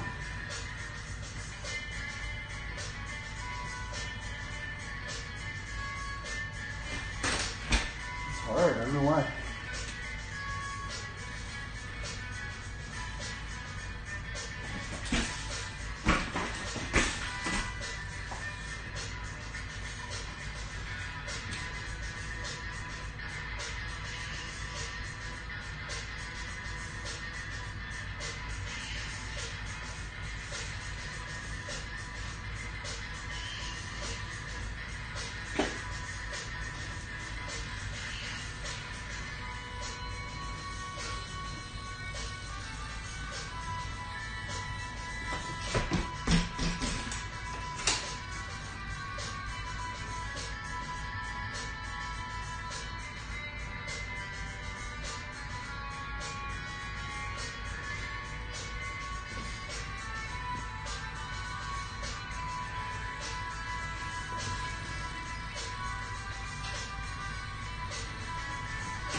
Can't land it.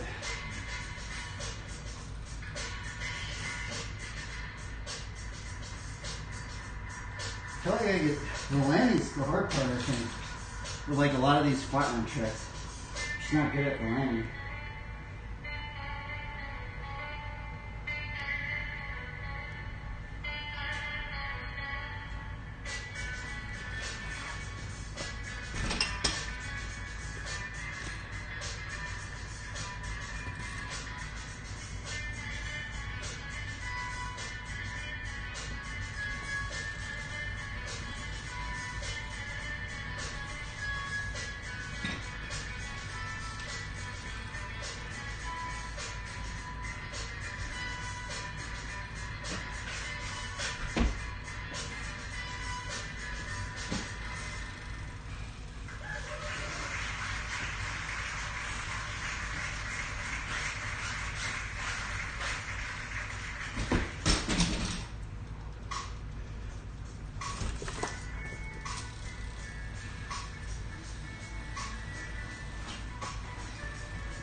You want some tricks in that, man.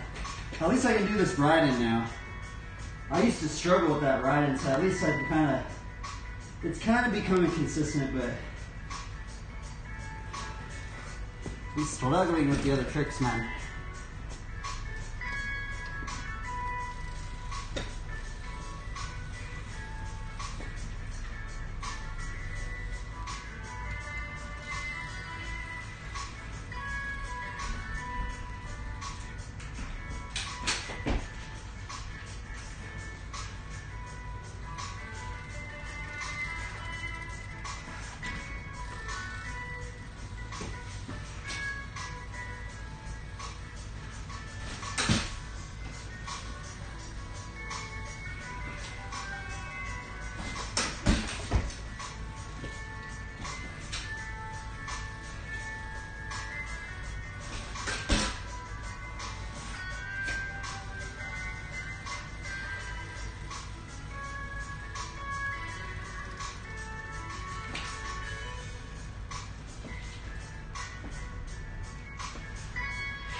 Oh, got stuck on the ledge.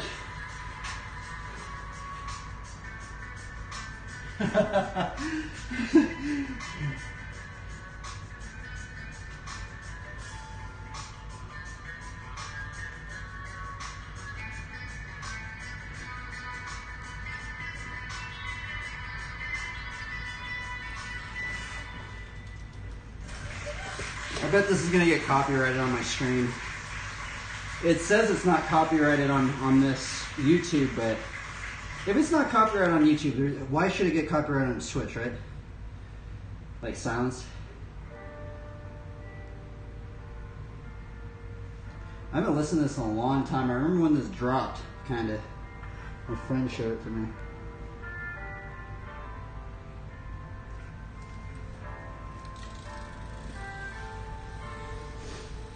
Kind of slow that.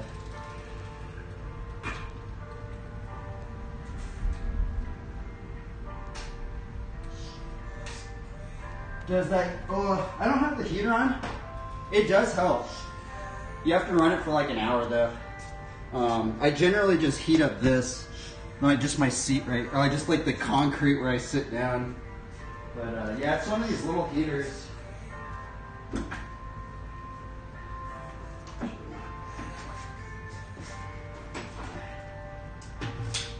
Thing is, you have to run it for like an hour, but it's just one of these like really little heater things.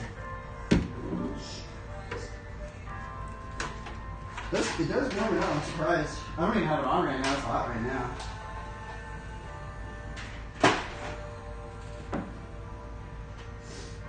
Well, I'm sweating now, but I've been riding for a little bit.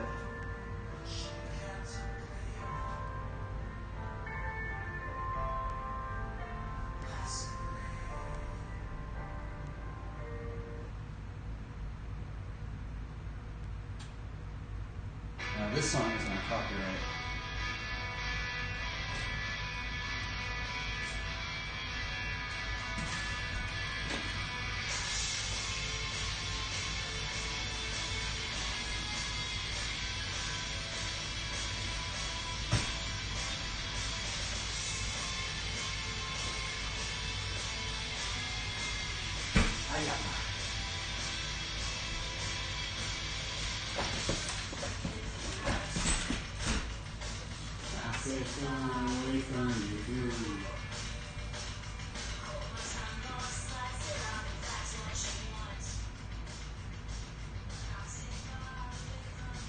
I have a small one also. I go out early in the mornings.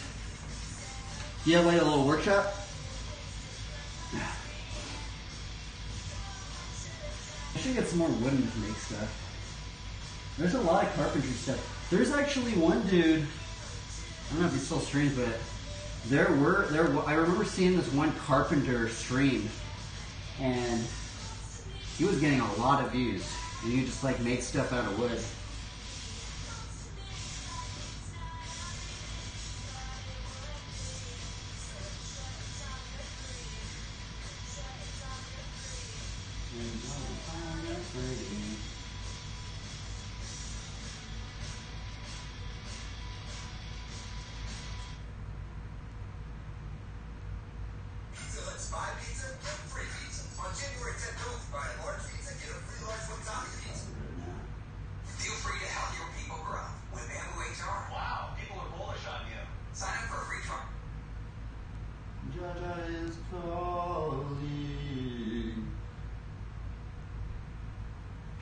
Okay, I see.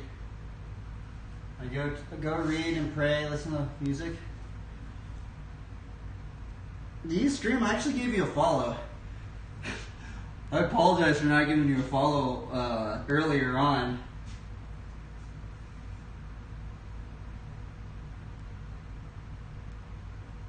My bad, man. My bad on that.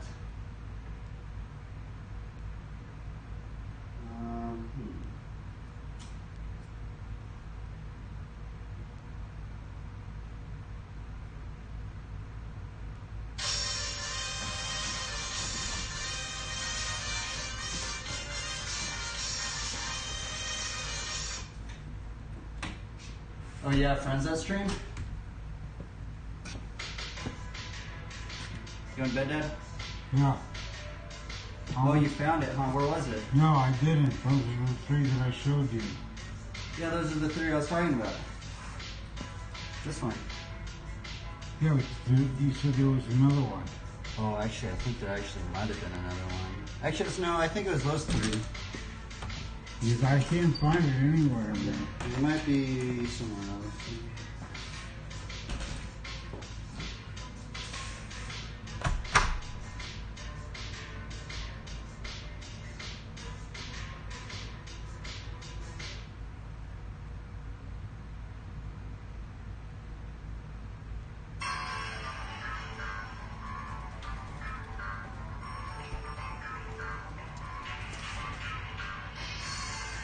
Maybe it's my seat.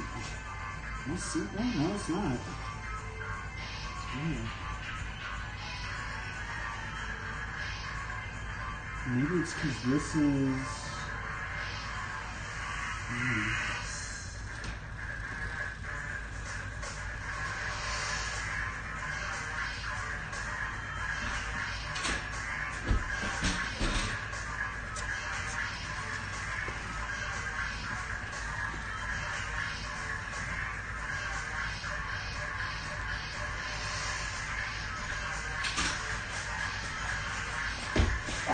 Did it.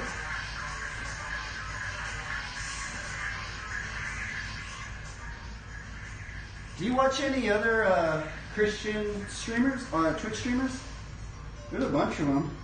I wish there was more Christian streamers. I wish XXX Stops Here would stream again.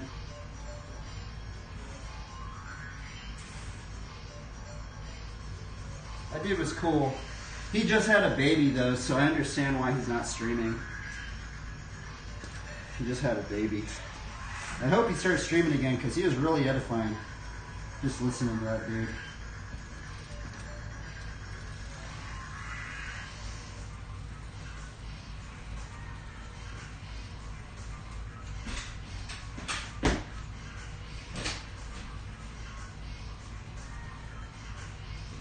You watch a few of everything?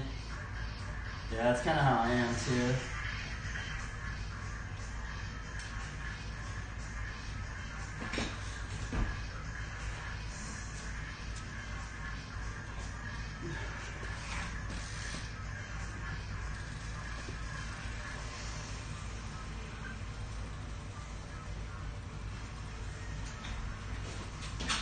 Man, that trick is so hard. I don't understand why.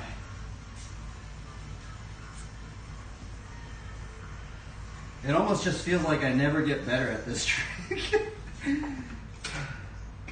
What is wrong with that trick, man? Oh, I gotta just keep having fun. That's what it matters.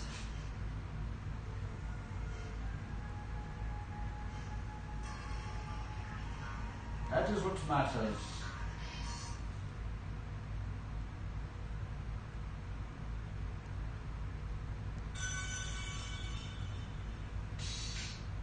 Well, this is not on copyright.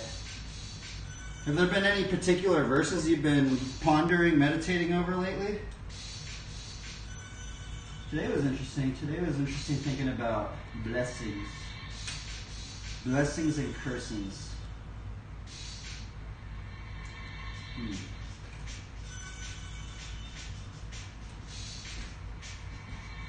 You just gotta keep sowing seeds out.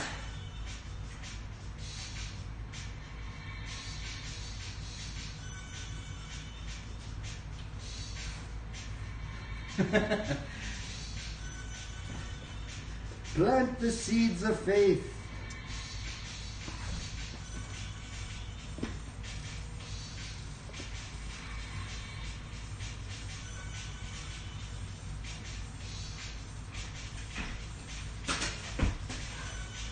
Trick's impossible.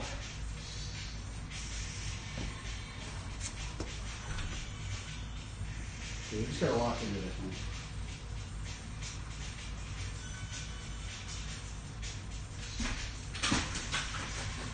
I think I just got to be a little bit more like fast at it.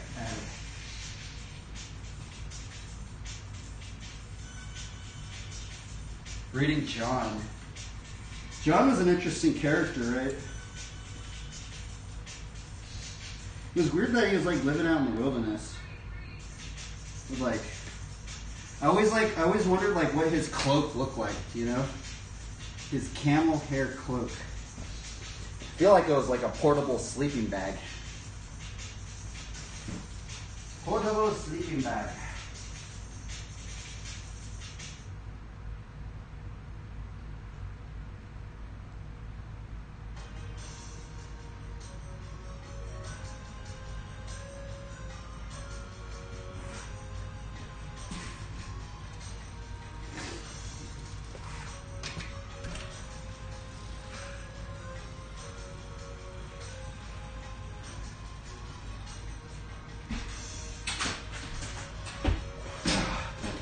Blah. Try not to get frustrated. This is practice it this way. I do want to land one while I'm out there, but at the rate it's looking at, I don't think I'm going to land it.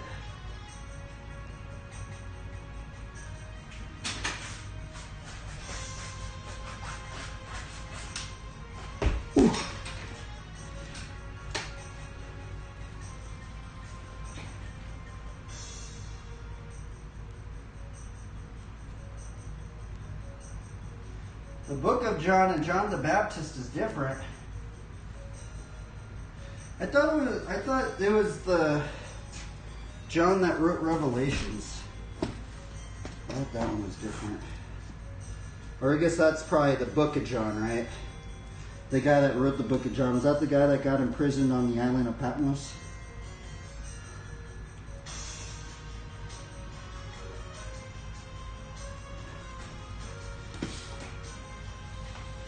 It was weird because there's two Johns, and I think there was two Jameses, right? That's weird, huh?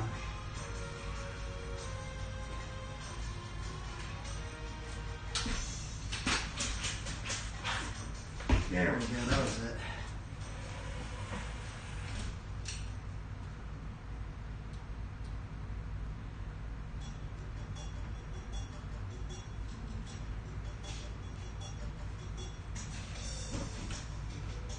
I'm going to have to do a study on that. Actually, it's kind of weird. I really don't know the differences between those characters, right? Huh.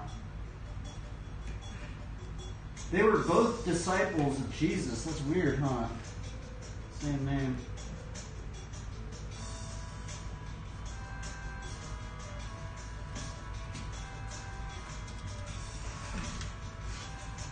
Didn't one of the Johns get his... Did he get his head cut off or something by Herod?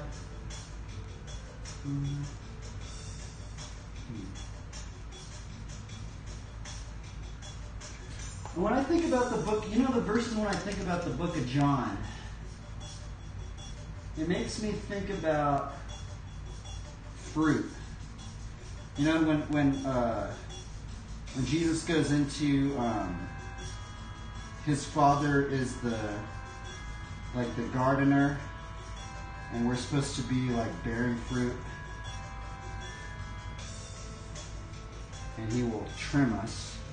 He cuts away every part. He cuts away every part in me that bears no fruit, so that we may bear more fruit. Right? That trips me out, and like thinking about that, huh? Fruit, fruit, fruit, fruit.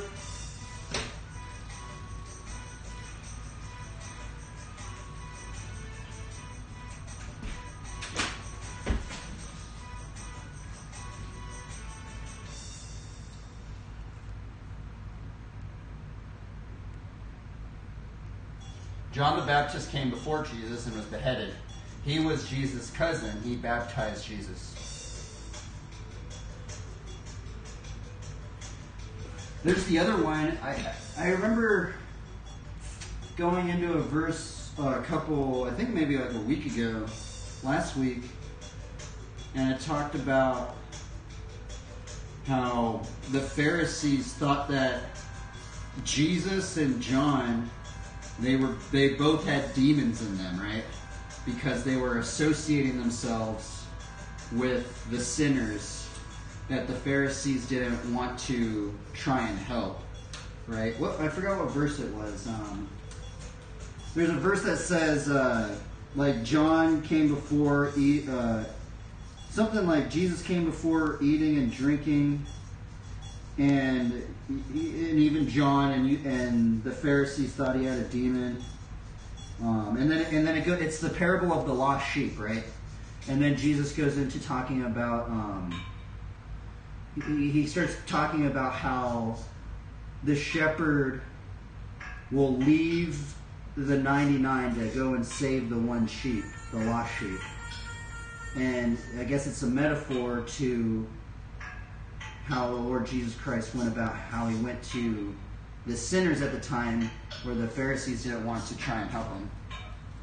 Kind of weird to think about, right? Like the Gentiles and Very odd. Huh. Parable of the lost sheep.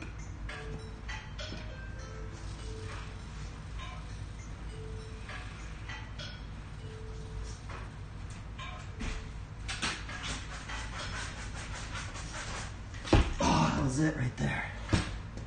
Man. This is probably my hardest trick I can ever land. Darn. It's so inconsistent, it's just like, it feels like impossible to land. But then like I can get into like that one. That one was like my best one I've done today. Now I just gotta land it.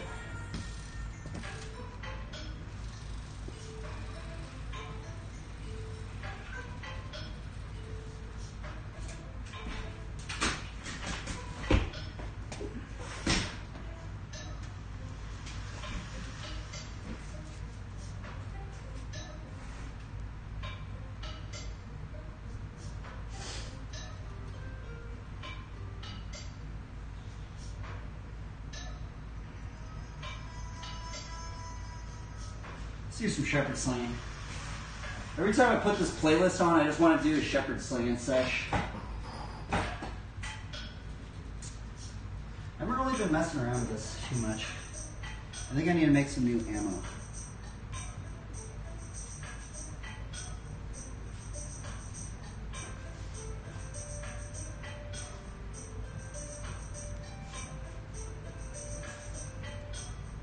Tape it up. I literally have the tape somewhere around here. Here it is. We gotta make some more ammo. So how we make this ammo is we take 2 sheets of I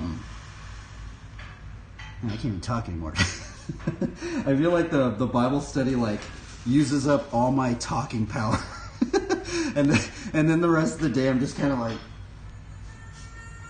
okay, so we take 2 roll of, maybe it's only just, is it 2 or 1?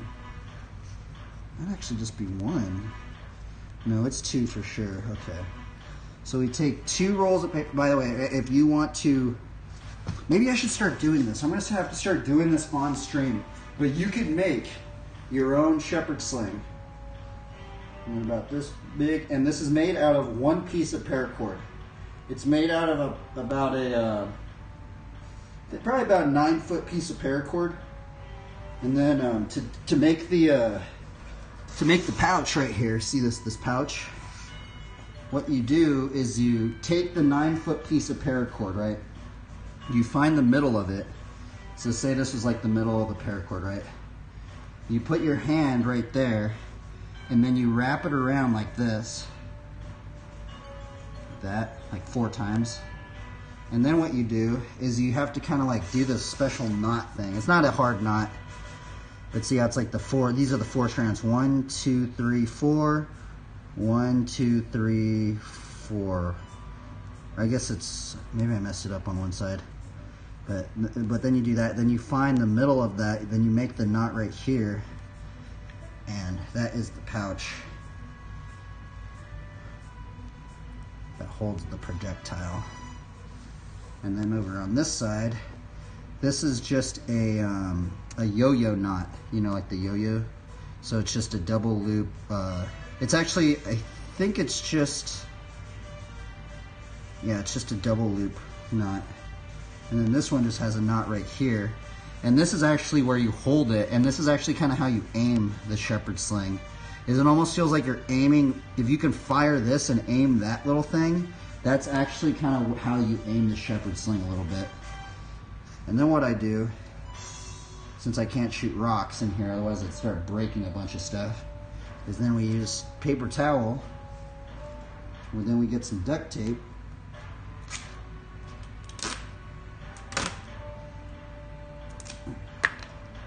I just have to make one. I always lose these. There's probably about 30 of these things in here. I just eventually lose them for some reason. And just kind of do like a cross. Like that. And this holds in here pretty good now.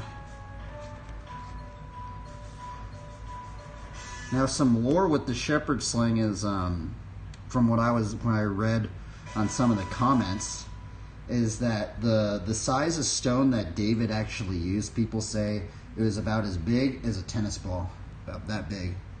So that's a big stone, man. Like, thinking about that big of a stone, because I think some people did some tests where they like got a helmet, you know, and like they would like sit there and like hit the stone, and I think it said that, I don't know if it says that in the scriptures that Goliath had a helmet on, but I think it did. I think it did say he had a helmet on. And then they were saying, like, you know, that's generally, I think, the size of stone that would have been able to penetrate a metal helmet. It's actually really crazy to think about.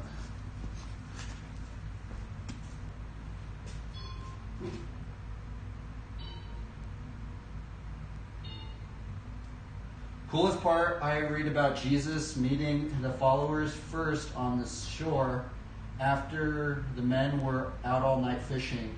Jesus said to throw the net on the other side of the boat. Jesus repeated the similar event shortly after being resurrected. That is interesting, huh? I need to do that is an interesting event, huh?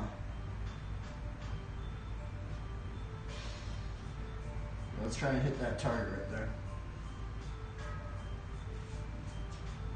So how I heard that you want to do it is you want to fire it to the side. So oh, that's pretty close right there.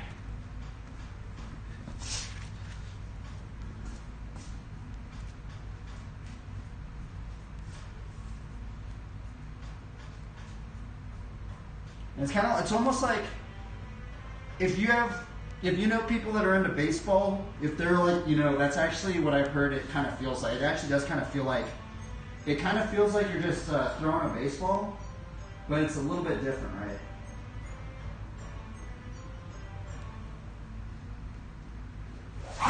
Oh, I'm so close right there.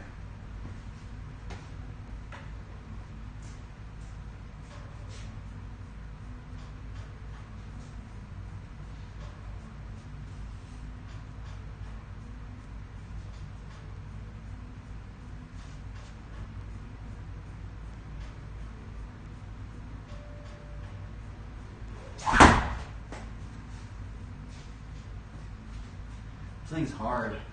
I give credit to anybody that gets good at these things. It's so hard to get accurate at. Like, man,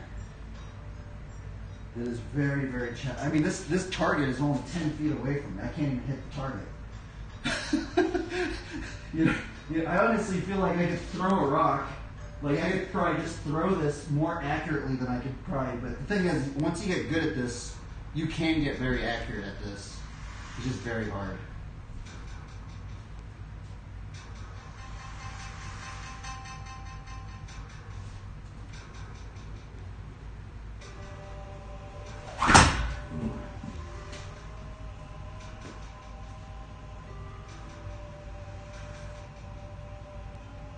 Surprised more people won't get into it because it's kind of fun.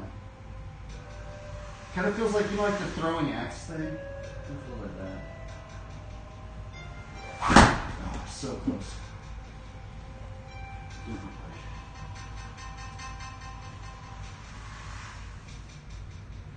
The other cool thing is people used to do it behind shields.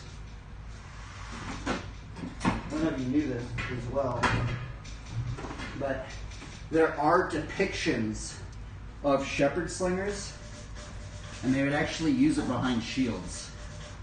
So you could, if this was a shield, I know this isn't a shield, it's just a wheel, but you can use it like this.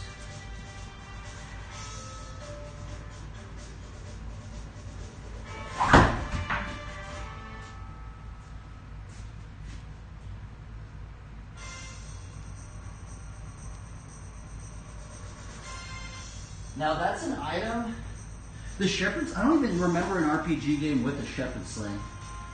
You know, like I feel like that is a class I never see.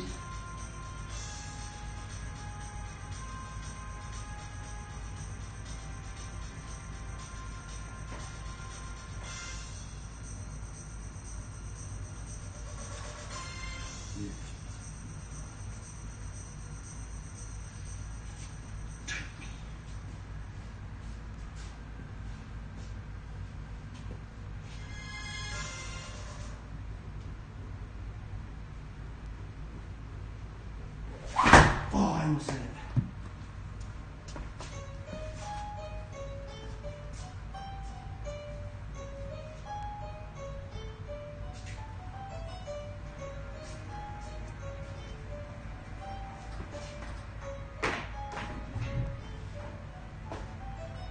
The other thing, you can also do it mounted. The shepherd sling is very versatile if you get good at it.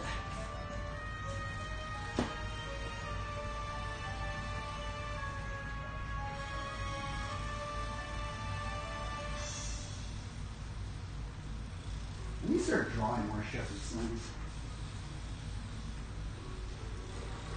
Oh, that'd be good.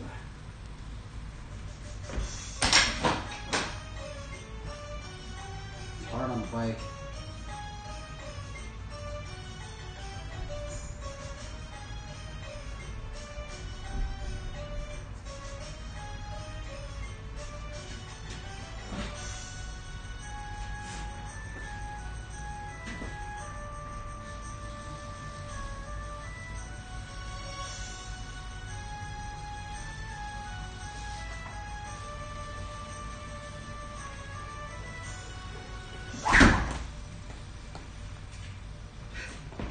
That thing's hard, man. Holy moly.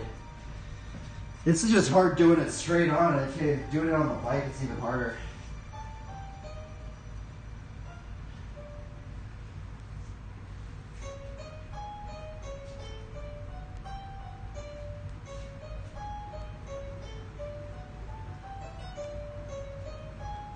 Oh, that's it right there.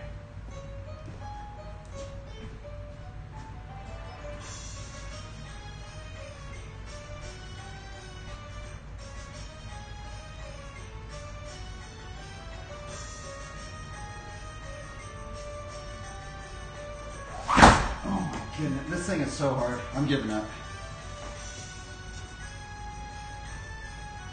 Shout out to David. That's why it's just such a crazy feat, man. Like, you gotta put some crazy amount of hours to get good at this thing. Like, I tried it that many times, I didn't even hit that plate right there. That's brutal. I mean, I got so close. I'm like always like just a little bit off. It's hard to like kind of like I can get in the general like area, right? But it's hard to get like that minute like that inch range of just like getting into that, like kind of adjusting it. And it's just all of like the flick of the wrist. Like you kind of have to like just be so accurate at just like the release.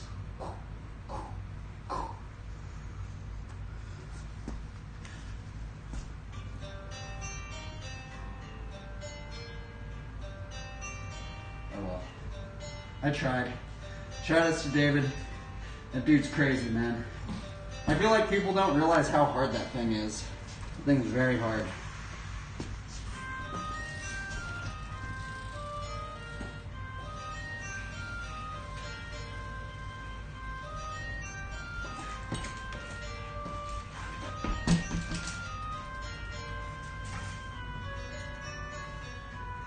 How'd it go? Rest well? Peace out. Peace. Have a good one, Joe. Keep trying your best, man.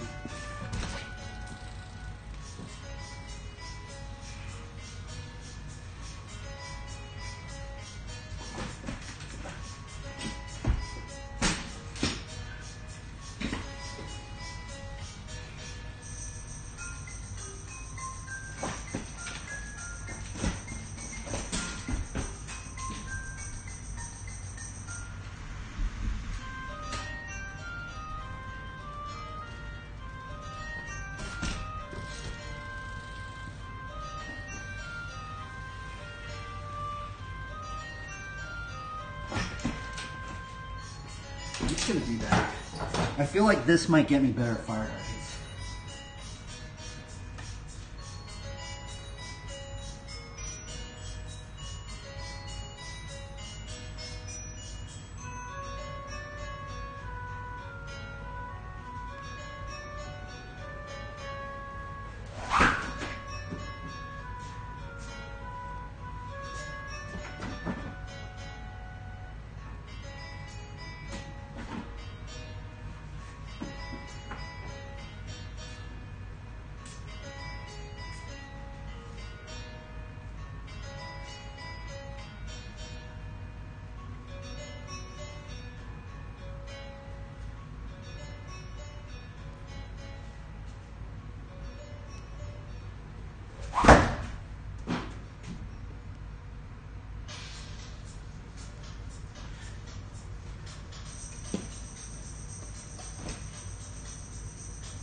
Do, do, do, do, do.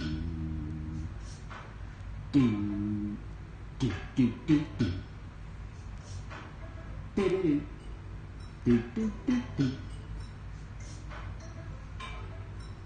Do, do, do, do.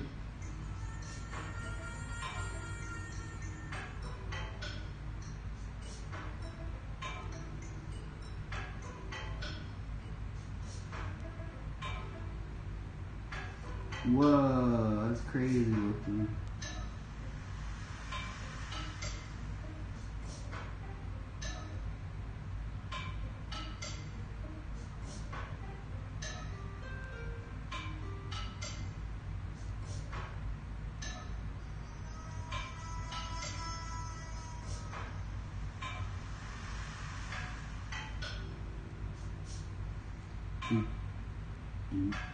Whoa, wait a minute, what did you just do here? Dude, he's doing the ride-in that I do. Dude, Trevor Meyer, there's something about this dude. What's crazy, this dude's actually a gnarly believer. Dude, look at this. What the? Dude, Trevor Meyer does this ride-in. It's kind of weird because it's like the backyard ride-in that I'm doing, but he does it brakeless and from a peg wheelie, outside peg wheelie. Let's see if I can get it in here.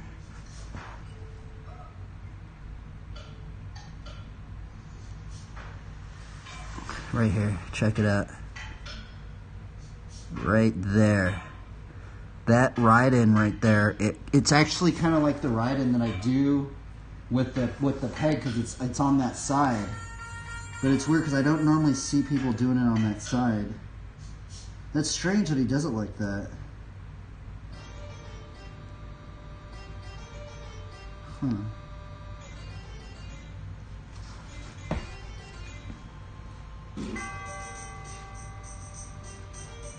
Do a triple axle? What's a triple axle? Sorry man, I've been looking at the chat. I don't know if you're still in here. I apologize. The triple axle. Every time I see the word axle, I think about like no peg grind maneuvers.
Man, this trick is brutal. That's anybody has this trick consistently.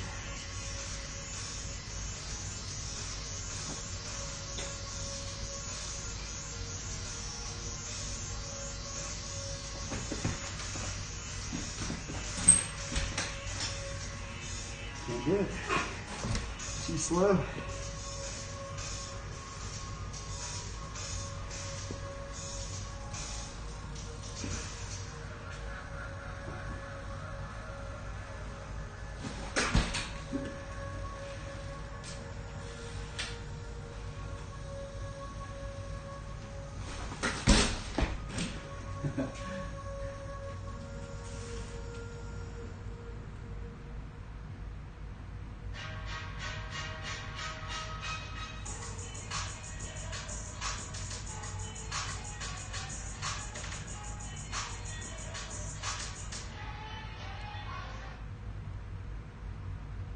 Bro, I wanted to land a locomotive today, man. I gotta land one.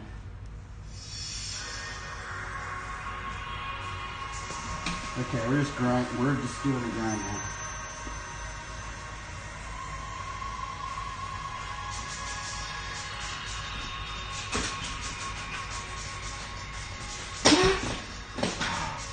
That was so close.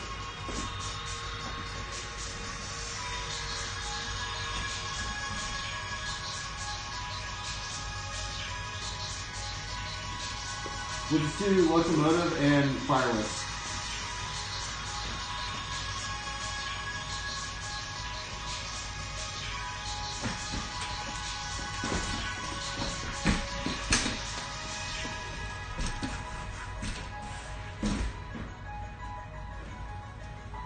Multi things.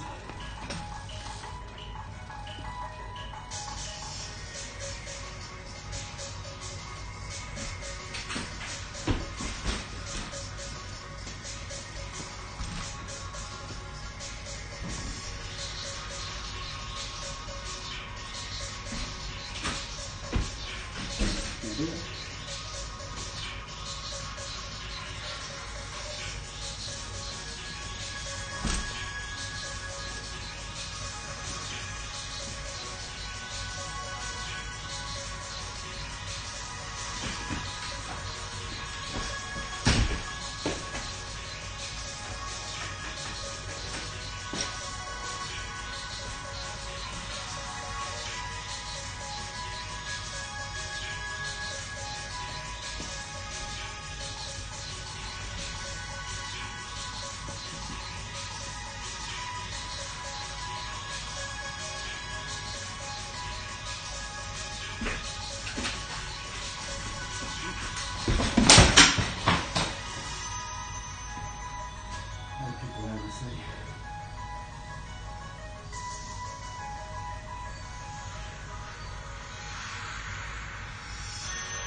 What is wrong with this trick? You might even retire.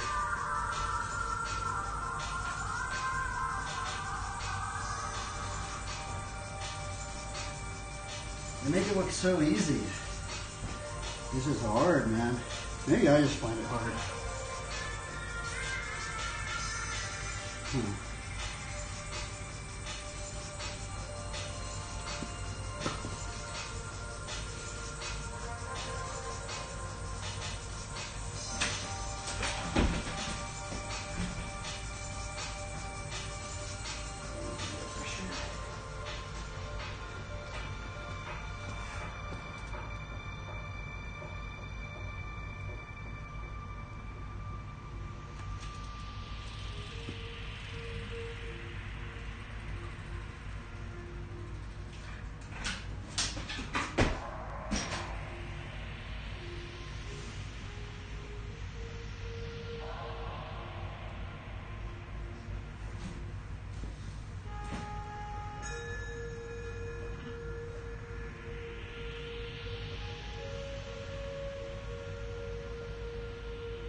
Dude, I finally landed the backyard net-hander varial. Yes. I can't believe I landed it. Dude, right before I leave, man. I'm so stoked. Holy moly. Bro, I have been after that combo for so long, I think like 2 years now. I guess maybe 6 months. Because I started learning I actually been after that combo for a very long time. Yeah, it's been more like maybe even 2 years at this point. Because I remember like I would do the backyard no-hander, and then it's the body varial, and then with the body varial you can get into a stick beat. Dude, it's not impossible.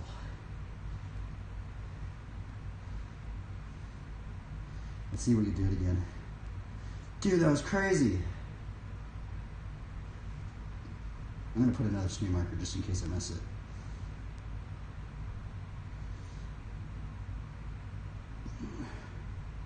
Somebody hit me up with something.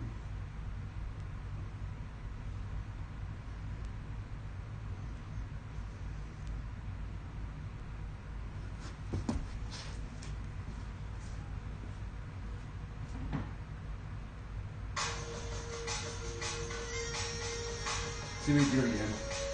That's the combo I've been after, bro. I can't believe I just landed it right there.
feel like landing another one.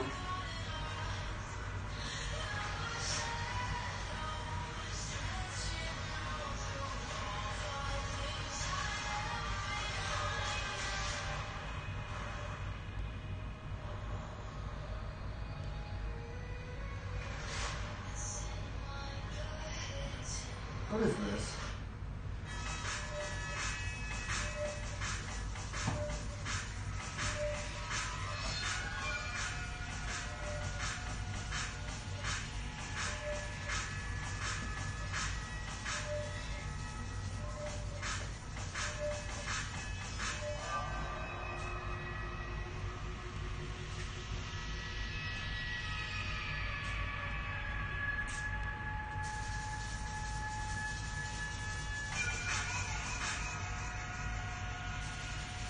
See if we land another one.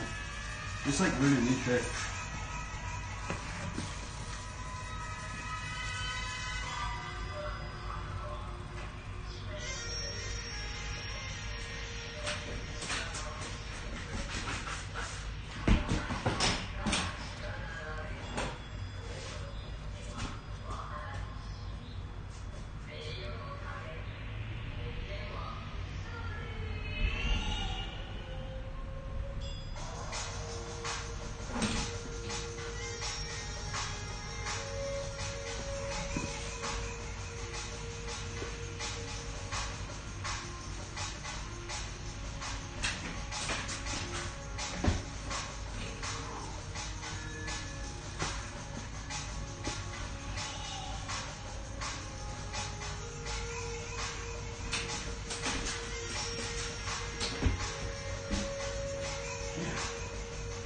You can't mess up that last part.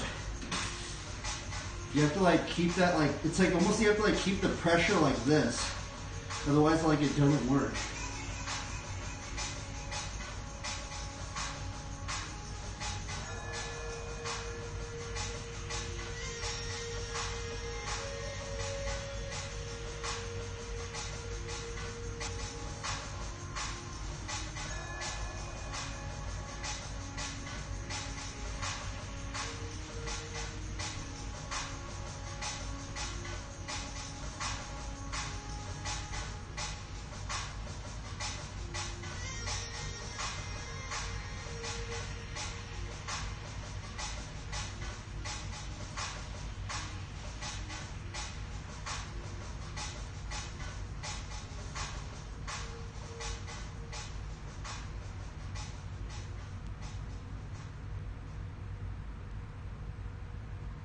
Monkey, little baby squirrel. Look at Some of our so. technology programs are designed with a different approach to learning. We let students get hands-on and start creating. They're learning to code and they're developing applications. They're exploring areas like cloud computing and UX design. Our students have access to amazing tools like 3D printing, laser scanning, and the latest advances in augmented and virtual reality. We're taking them out of the classroom and into the future.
heck?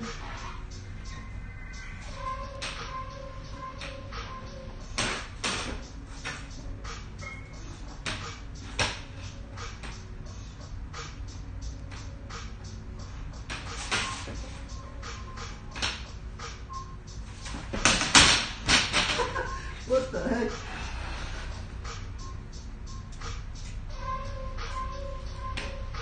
I've never done that before.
It's definitely doable.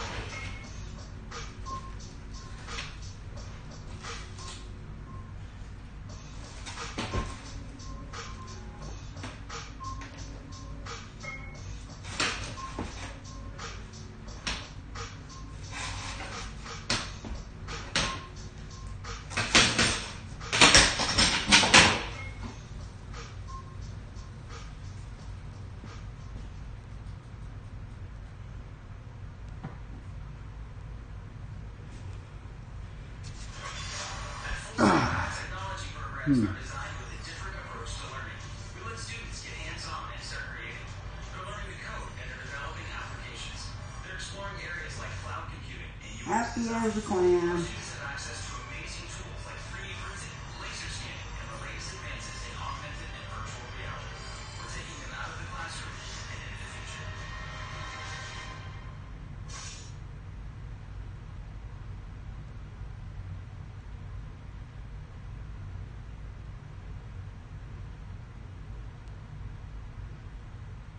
Ready to be an e-commerce pioneer? Bluehost has step-by-step WordPress onboarding to make creating and running a great online store easy as pie. Your body up, pull up, The best ingredients to customize your store so you can start selling everywhere. Takes you to a pie payments online and customers can create.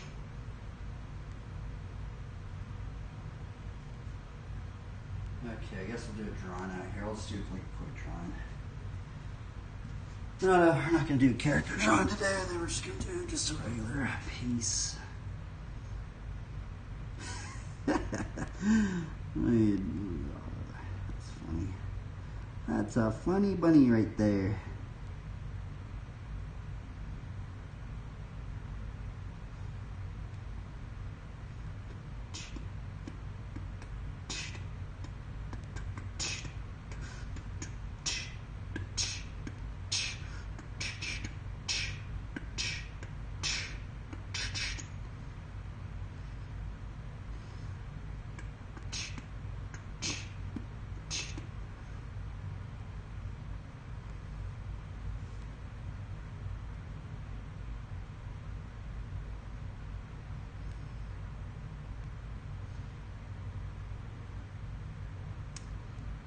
Huh, interesting.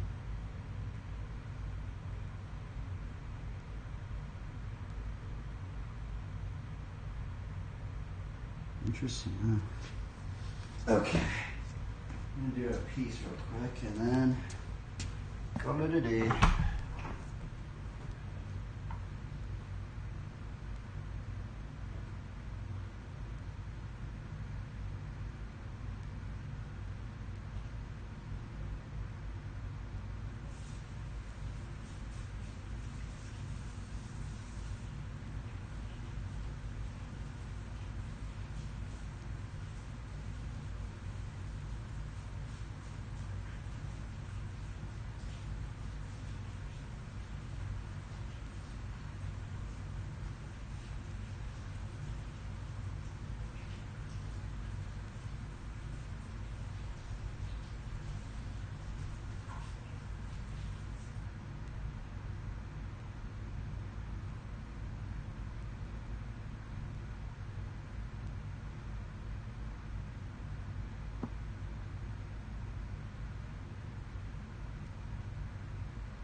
Okay,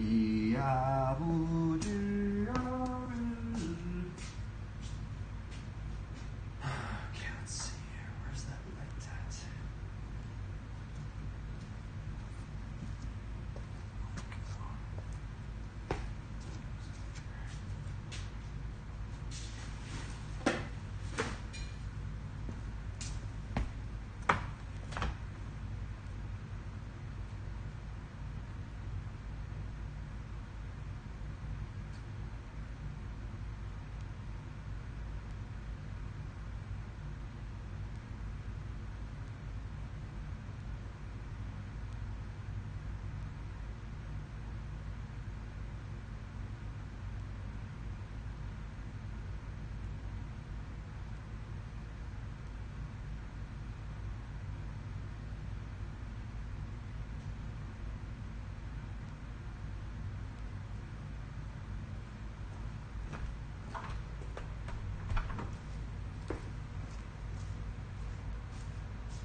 Time.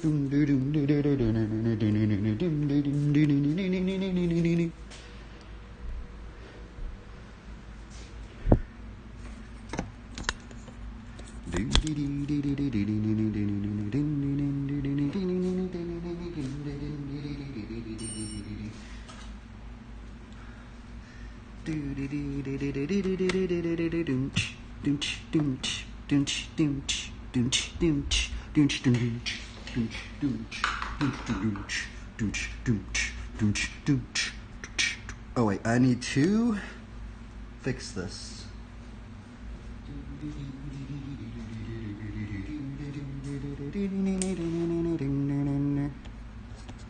If I open this cap up, get behind it. Right? There we go. Now we get to customize this.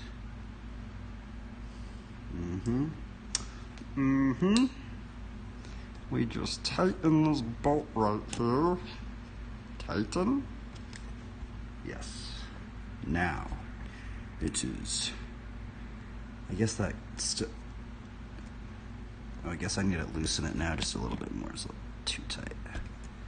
There we go. Now it is stable.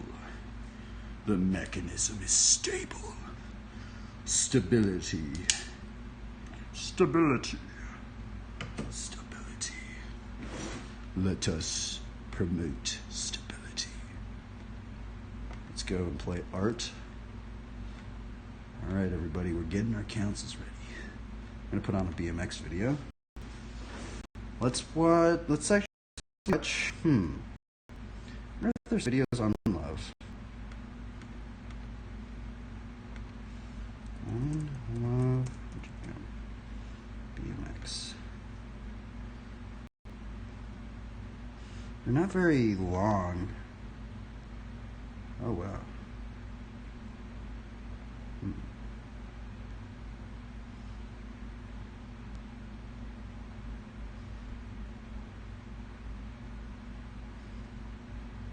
Let's see, we'll just.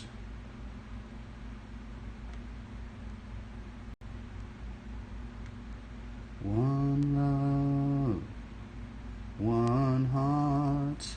Let's get together and feel alright. Why is there Rasta colors? Why is there? What do the Rasta colors represent? What in the world? Huh. I did not know that's what it meant.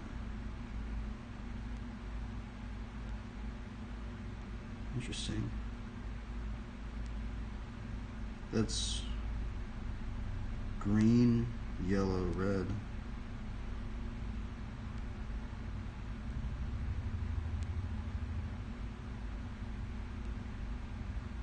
Interesting. Wow.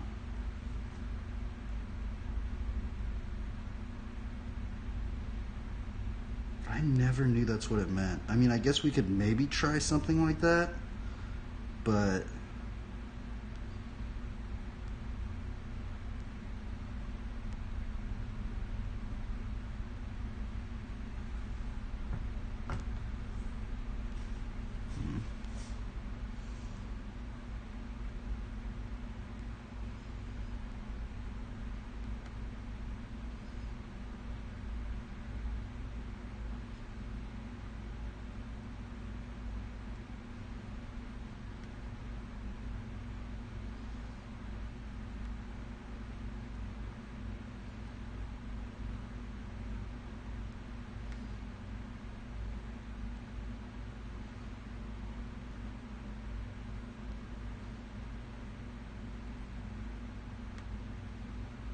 Flintstones vitamins are the number one.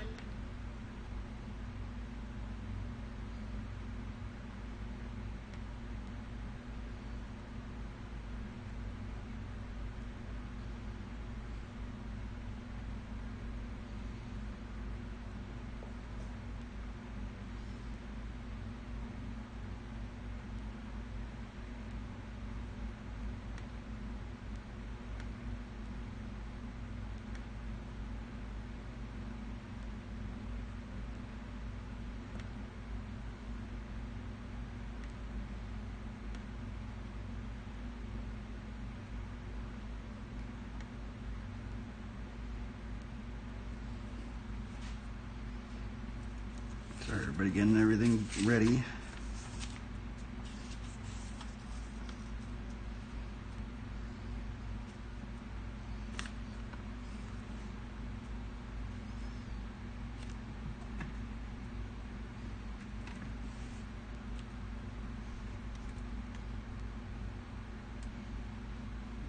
know what? That's how I should do it.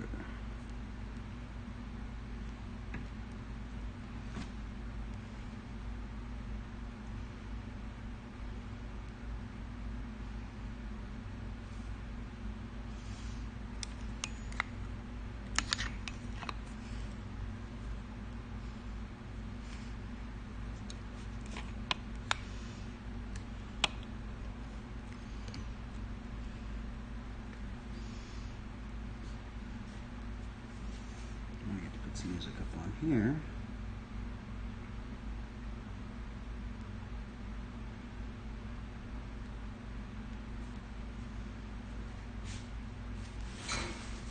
We did one on with green. I can only do like maybe another blue one.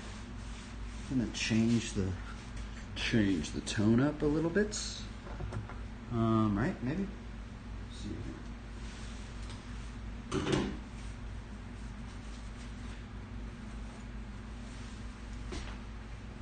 Oh, dude, I gotta speed this up. I gotta get ready.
Where's my blue pencil?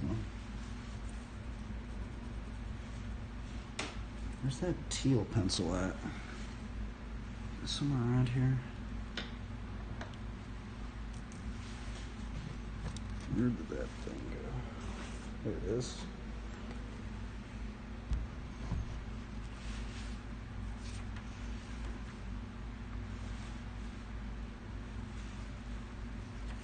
Where's my tape at now? I'm just losing everything. I'm losing everything, everybody.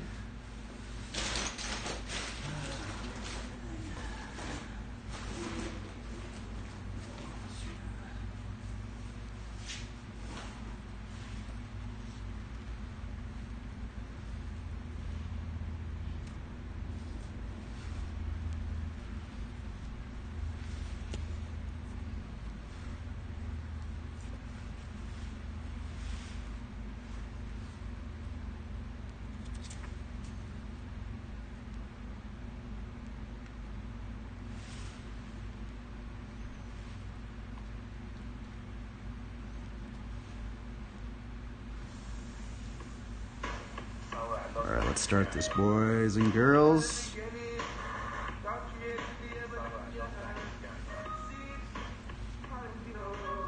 Welcome. A quick piece. We're going to do a blue one today. Oh, he said blessing and blessing today, too.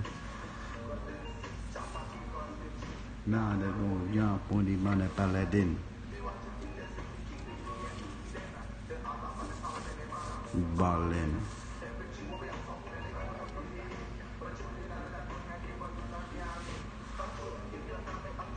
Welcome, everybody. So we are going to draw just a quick piece and call it a day.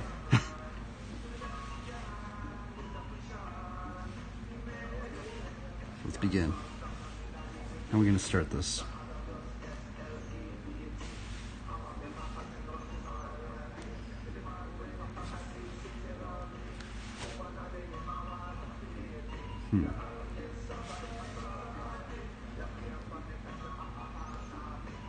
Praise Jehovah.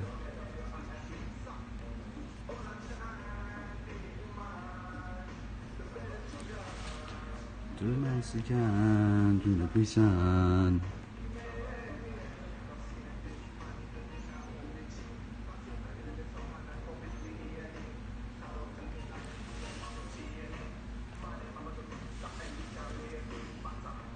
Hola chaan, mire mi man.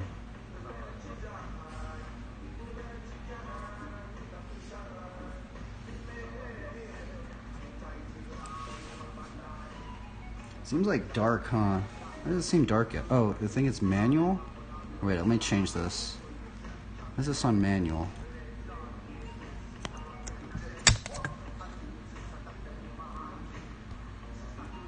There we go.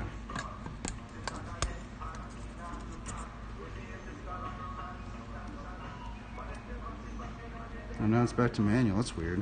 Oh, there we go. Sorry.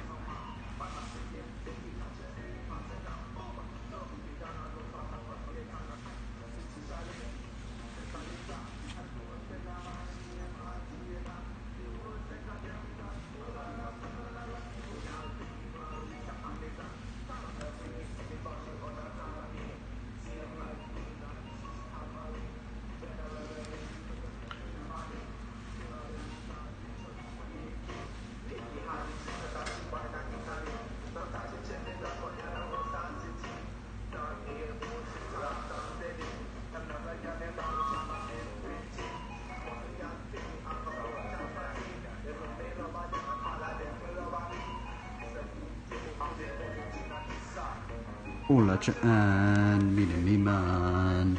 Tumena jijan.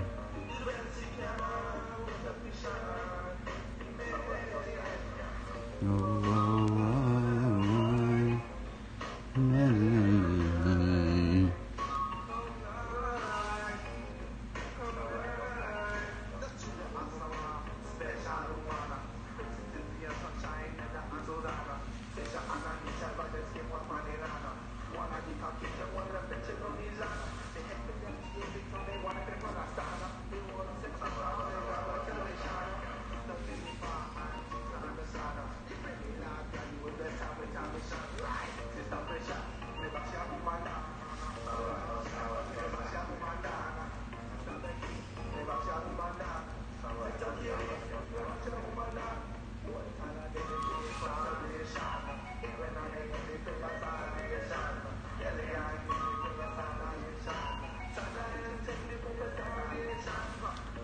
Ola Chaan, Miri Miman, Menajijan.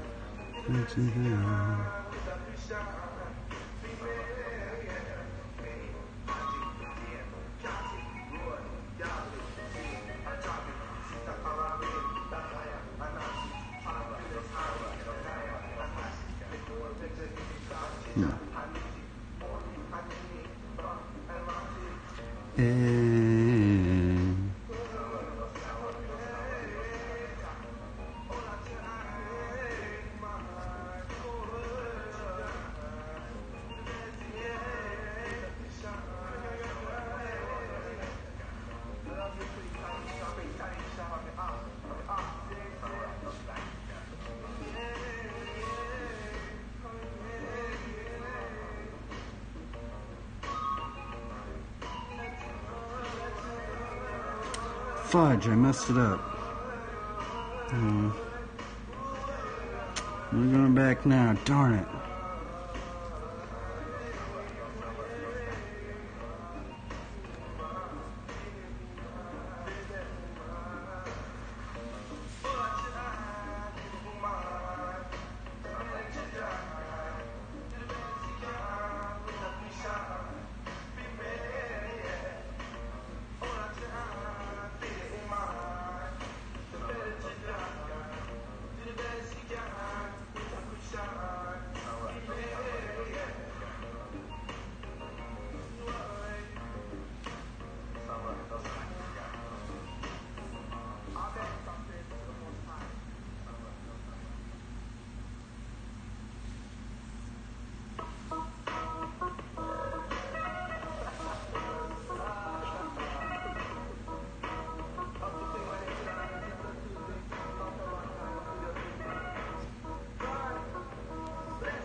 Jesus, that dude freaking boosted.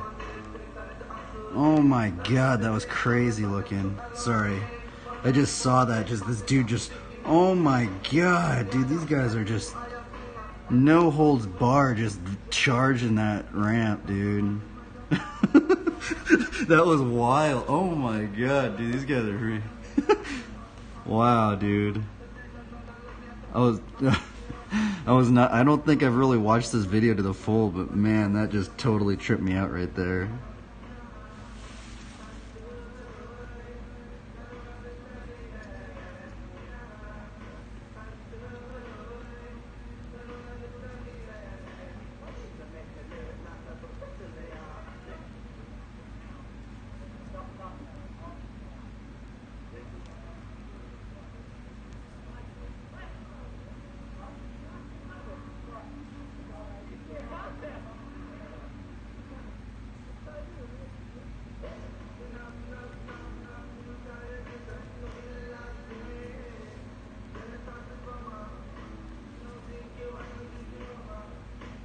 How do we do the peace sign? What does the peace sign look like?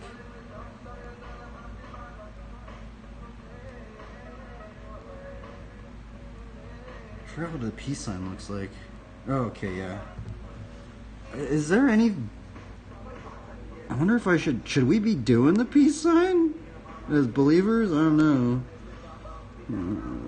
What else? I mean, it says blessed are the peacemakers, right? So...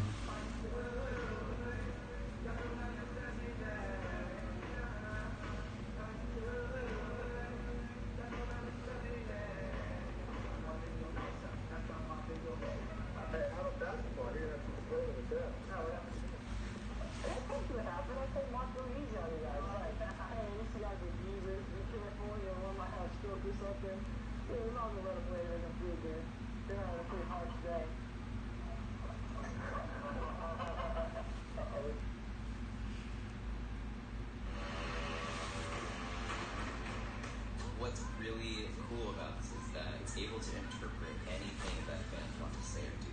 Team up with Atarashi Gakko and Microsoft to create an AI-powered quest.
Dude, that was so weird. It connected right there.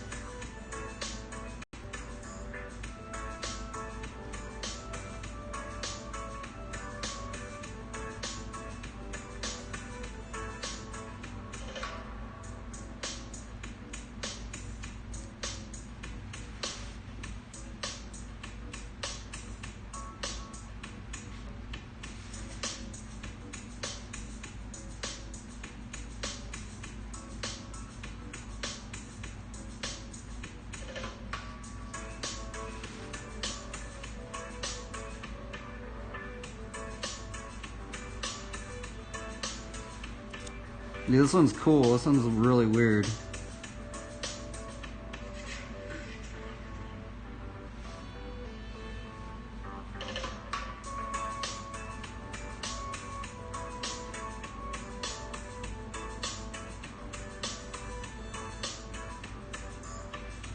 I'm just gonna close it right there.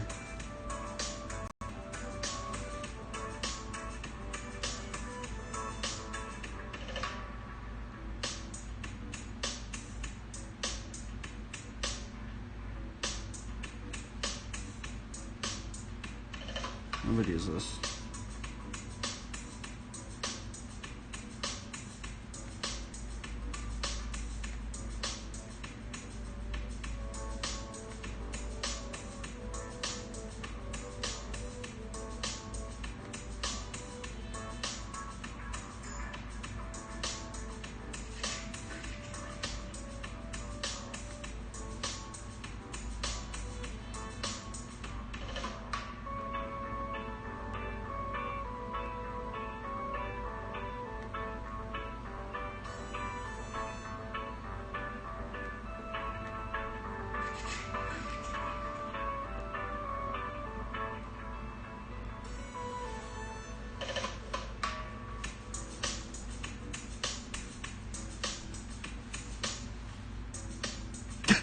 This is actually a little short film, a Flatland short film. It's hilarious.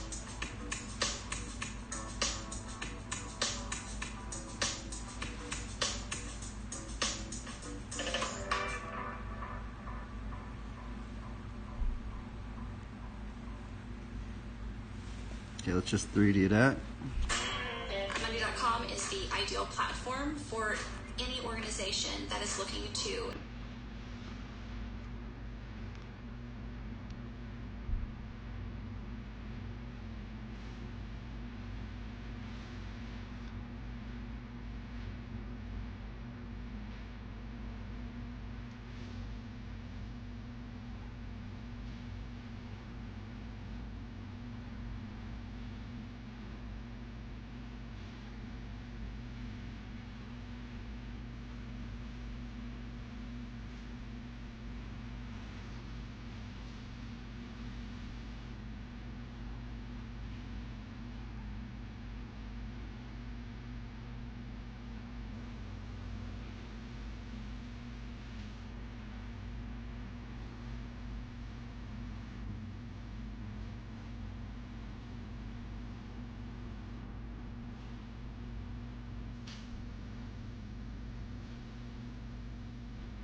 I gotta change this. This is just hilarious. Oh well, we'll to watch it. It's like, I guess since there's no lyrics, I don't know. Just go ahead.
Let's change this.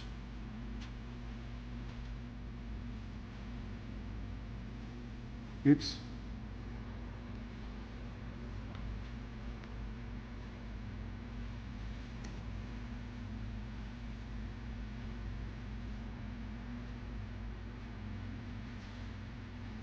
I've actually listened to this in its entirety. I don't think it's on copyright.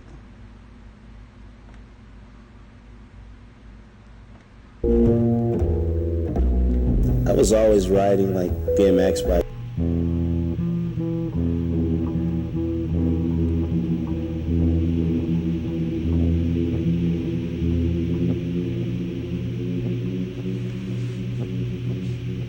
That was a cool video. That's one of the few videos I put on the music because the rest are basically copyrighted.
Let's put the song on. Sorry, gotta put this song on now.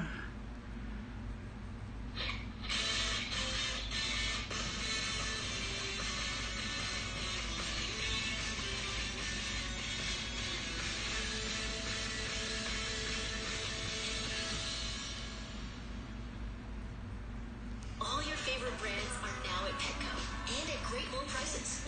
Petco, the health and wellness company.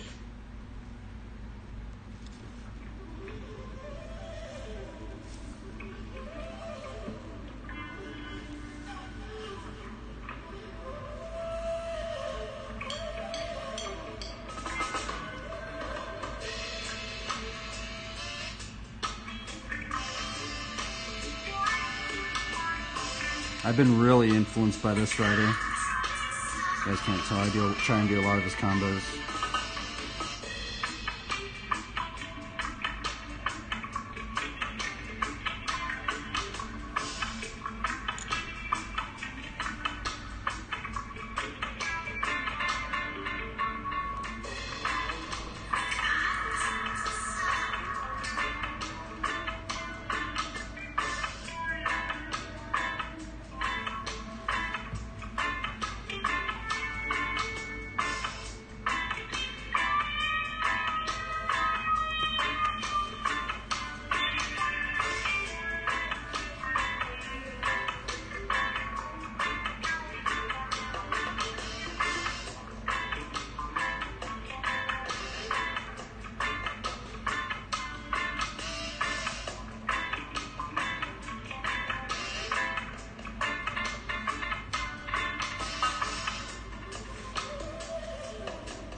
Alright, I think we're done. Kind of like these ones where there's just like no writing, it's just clean. Oh, darn, I dropped the pencil. By the way, you guys don't, if you guys ever get these pencils, try not to drop them because the lead starts breaking in the middle, and it's a pain trying to sharpen on when the lead's broken.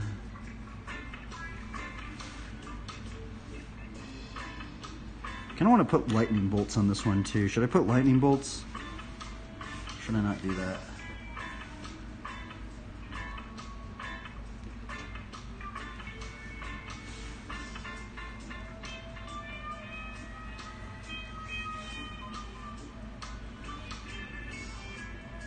Yeah, I guess we'll just call it a day then. Or should we do the lightning? Kind of want to do the lightning. The lightning was just fun last time, so I don't know. I kind of like it just like that. It's kind of just simple.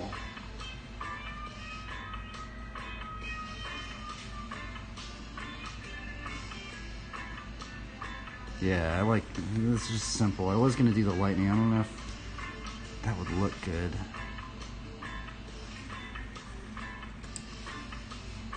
I'll just keep it like that.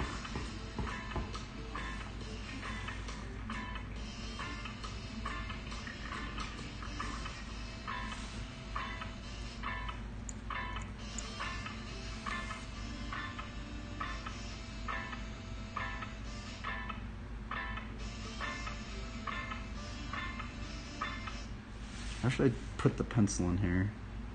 Here's like that.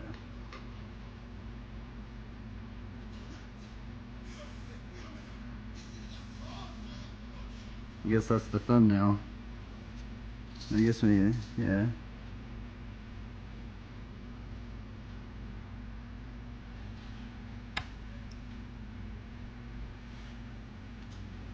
Where's that little piece of tape? Let's see here.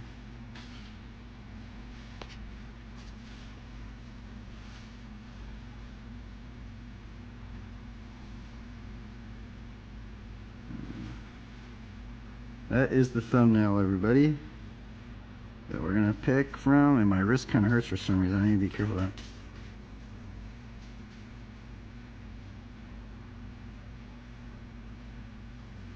There you go.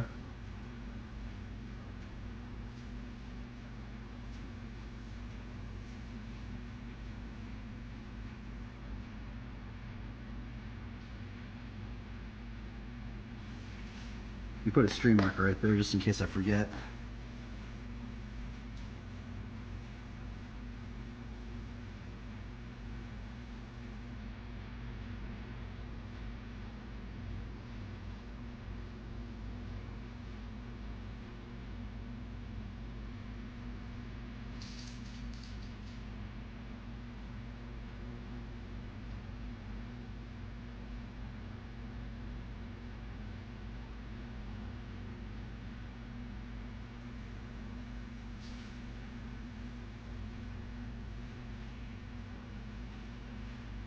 Darn, my wrist kind of hurts for some reason.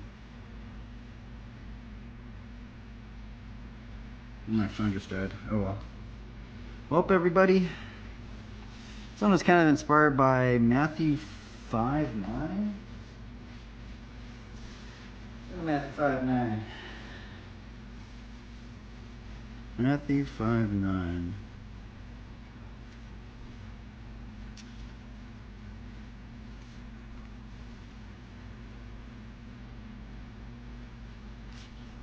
Blessed are the peacemakers, for they shall be called sons of God. Different here. Now, I don't know if I should be putting the peace sign. I don't even know the lore of the peace sign, so I don't know. But so I apologize if I'm getting on anybody's nerves with that thing. But we out of here, though, everybody. You guys have a good one. And this is going to be the last stream for a while. I'm going to be going on a trip. I think, hopefully, if everything pans out, you know, depending on if I go tomorrow. But I think we're going to be going tomorrow. And, yeah, so hope you guys have a good night. I apologize if I said anything wrong. Yeah, it's going to be very, very awkward getting back into the streaming schedule thing, especially after this little this little vacation that we're taking. Yeah. Peace out, guys. Have a good one. Continue to try your best and have fun, and don't give up. Keep going. Whatever you're doing, keep going. Keep going. Keep edifying. Keep encouraging one another. Farewell, everybody.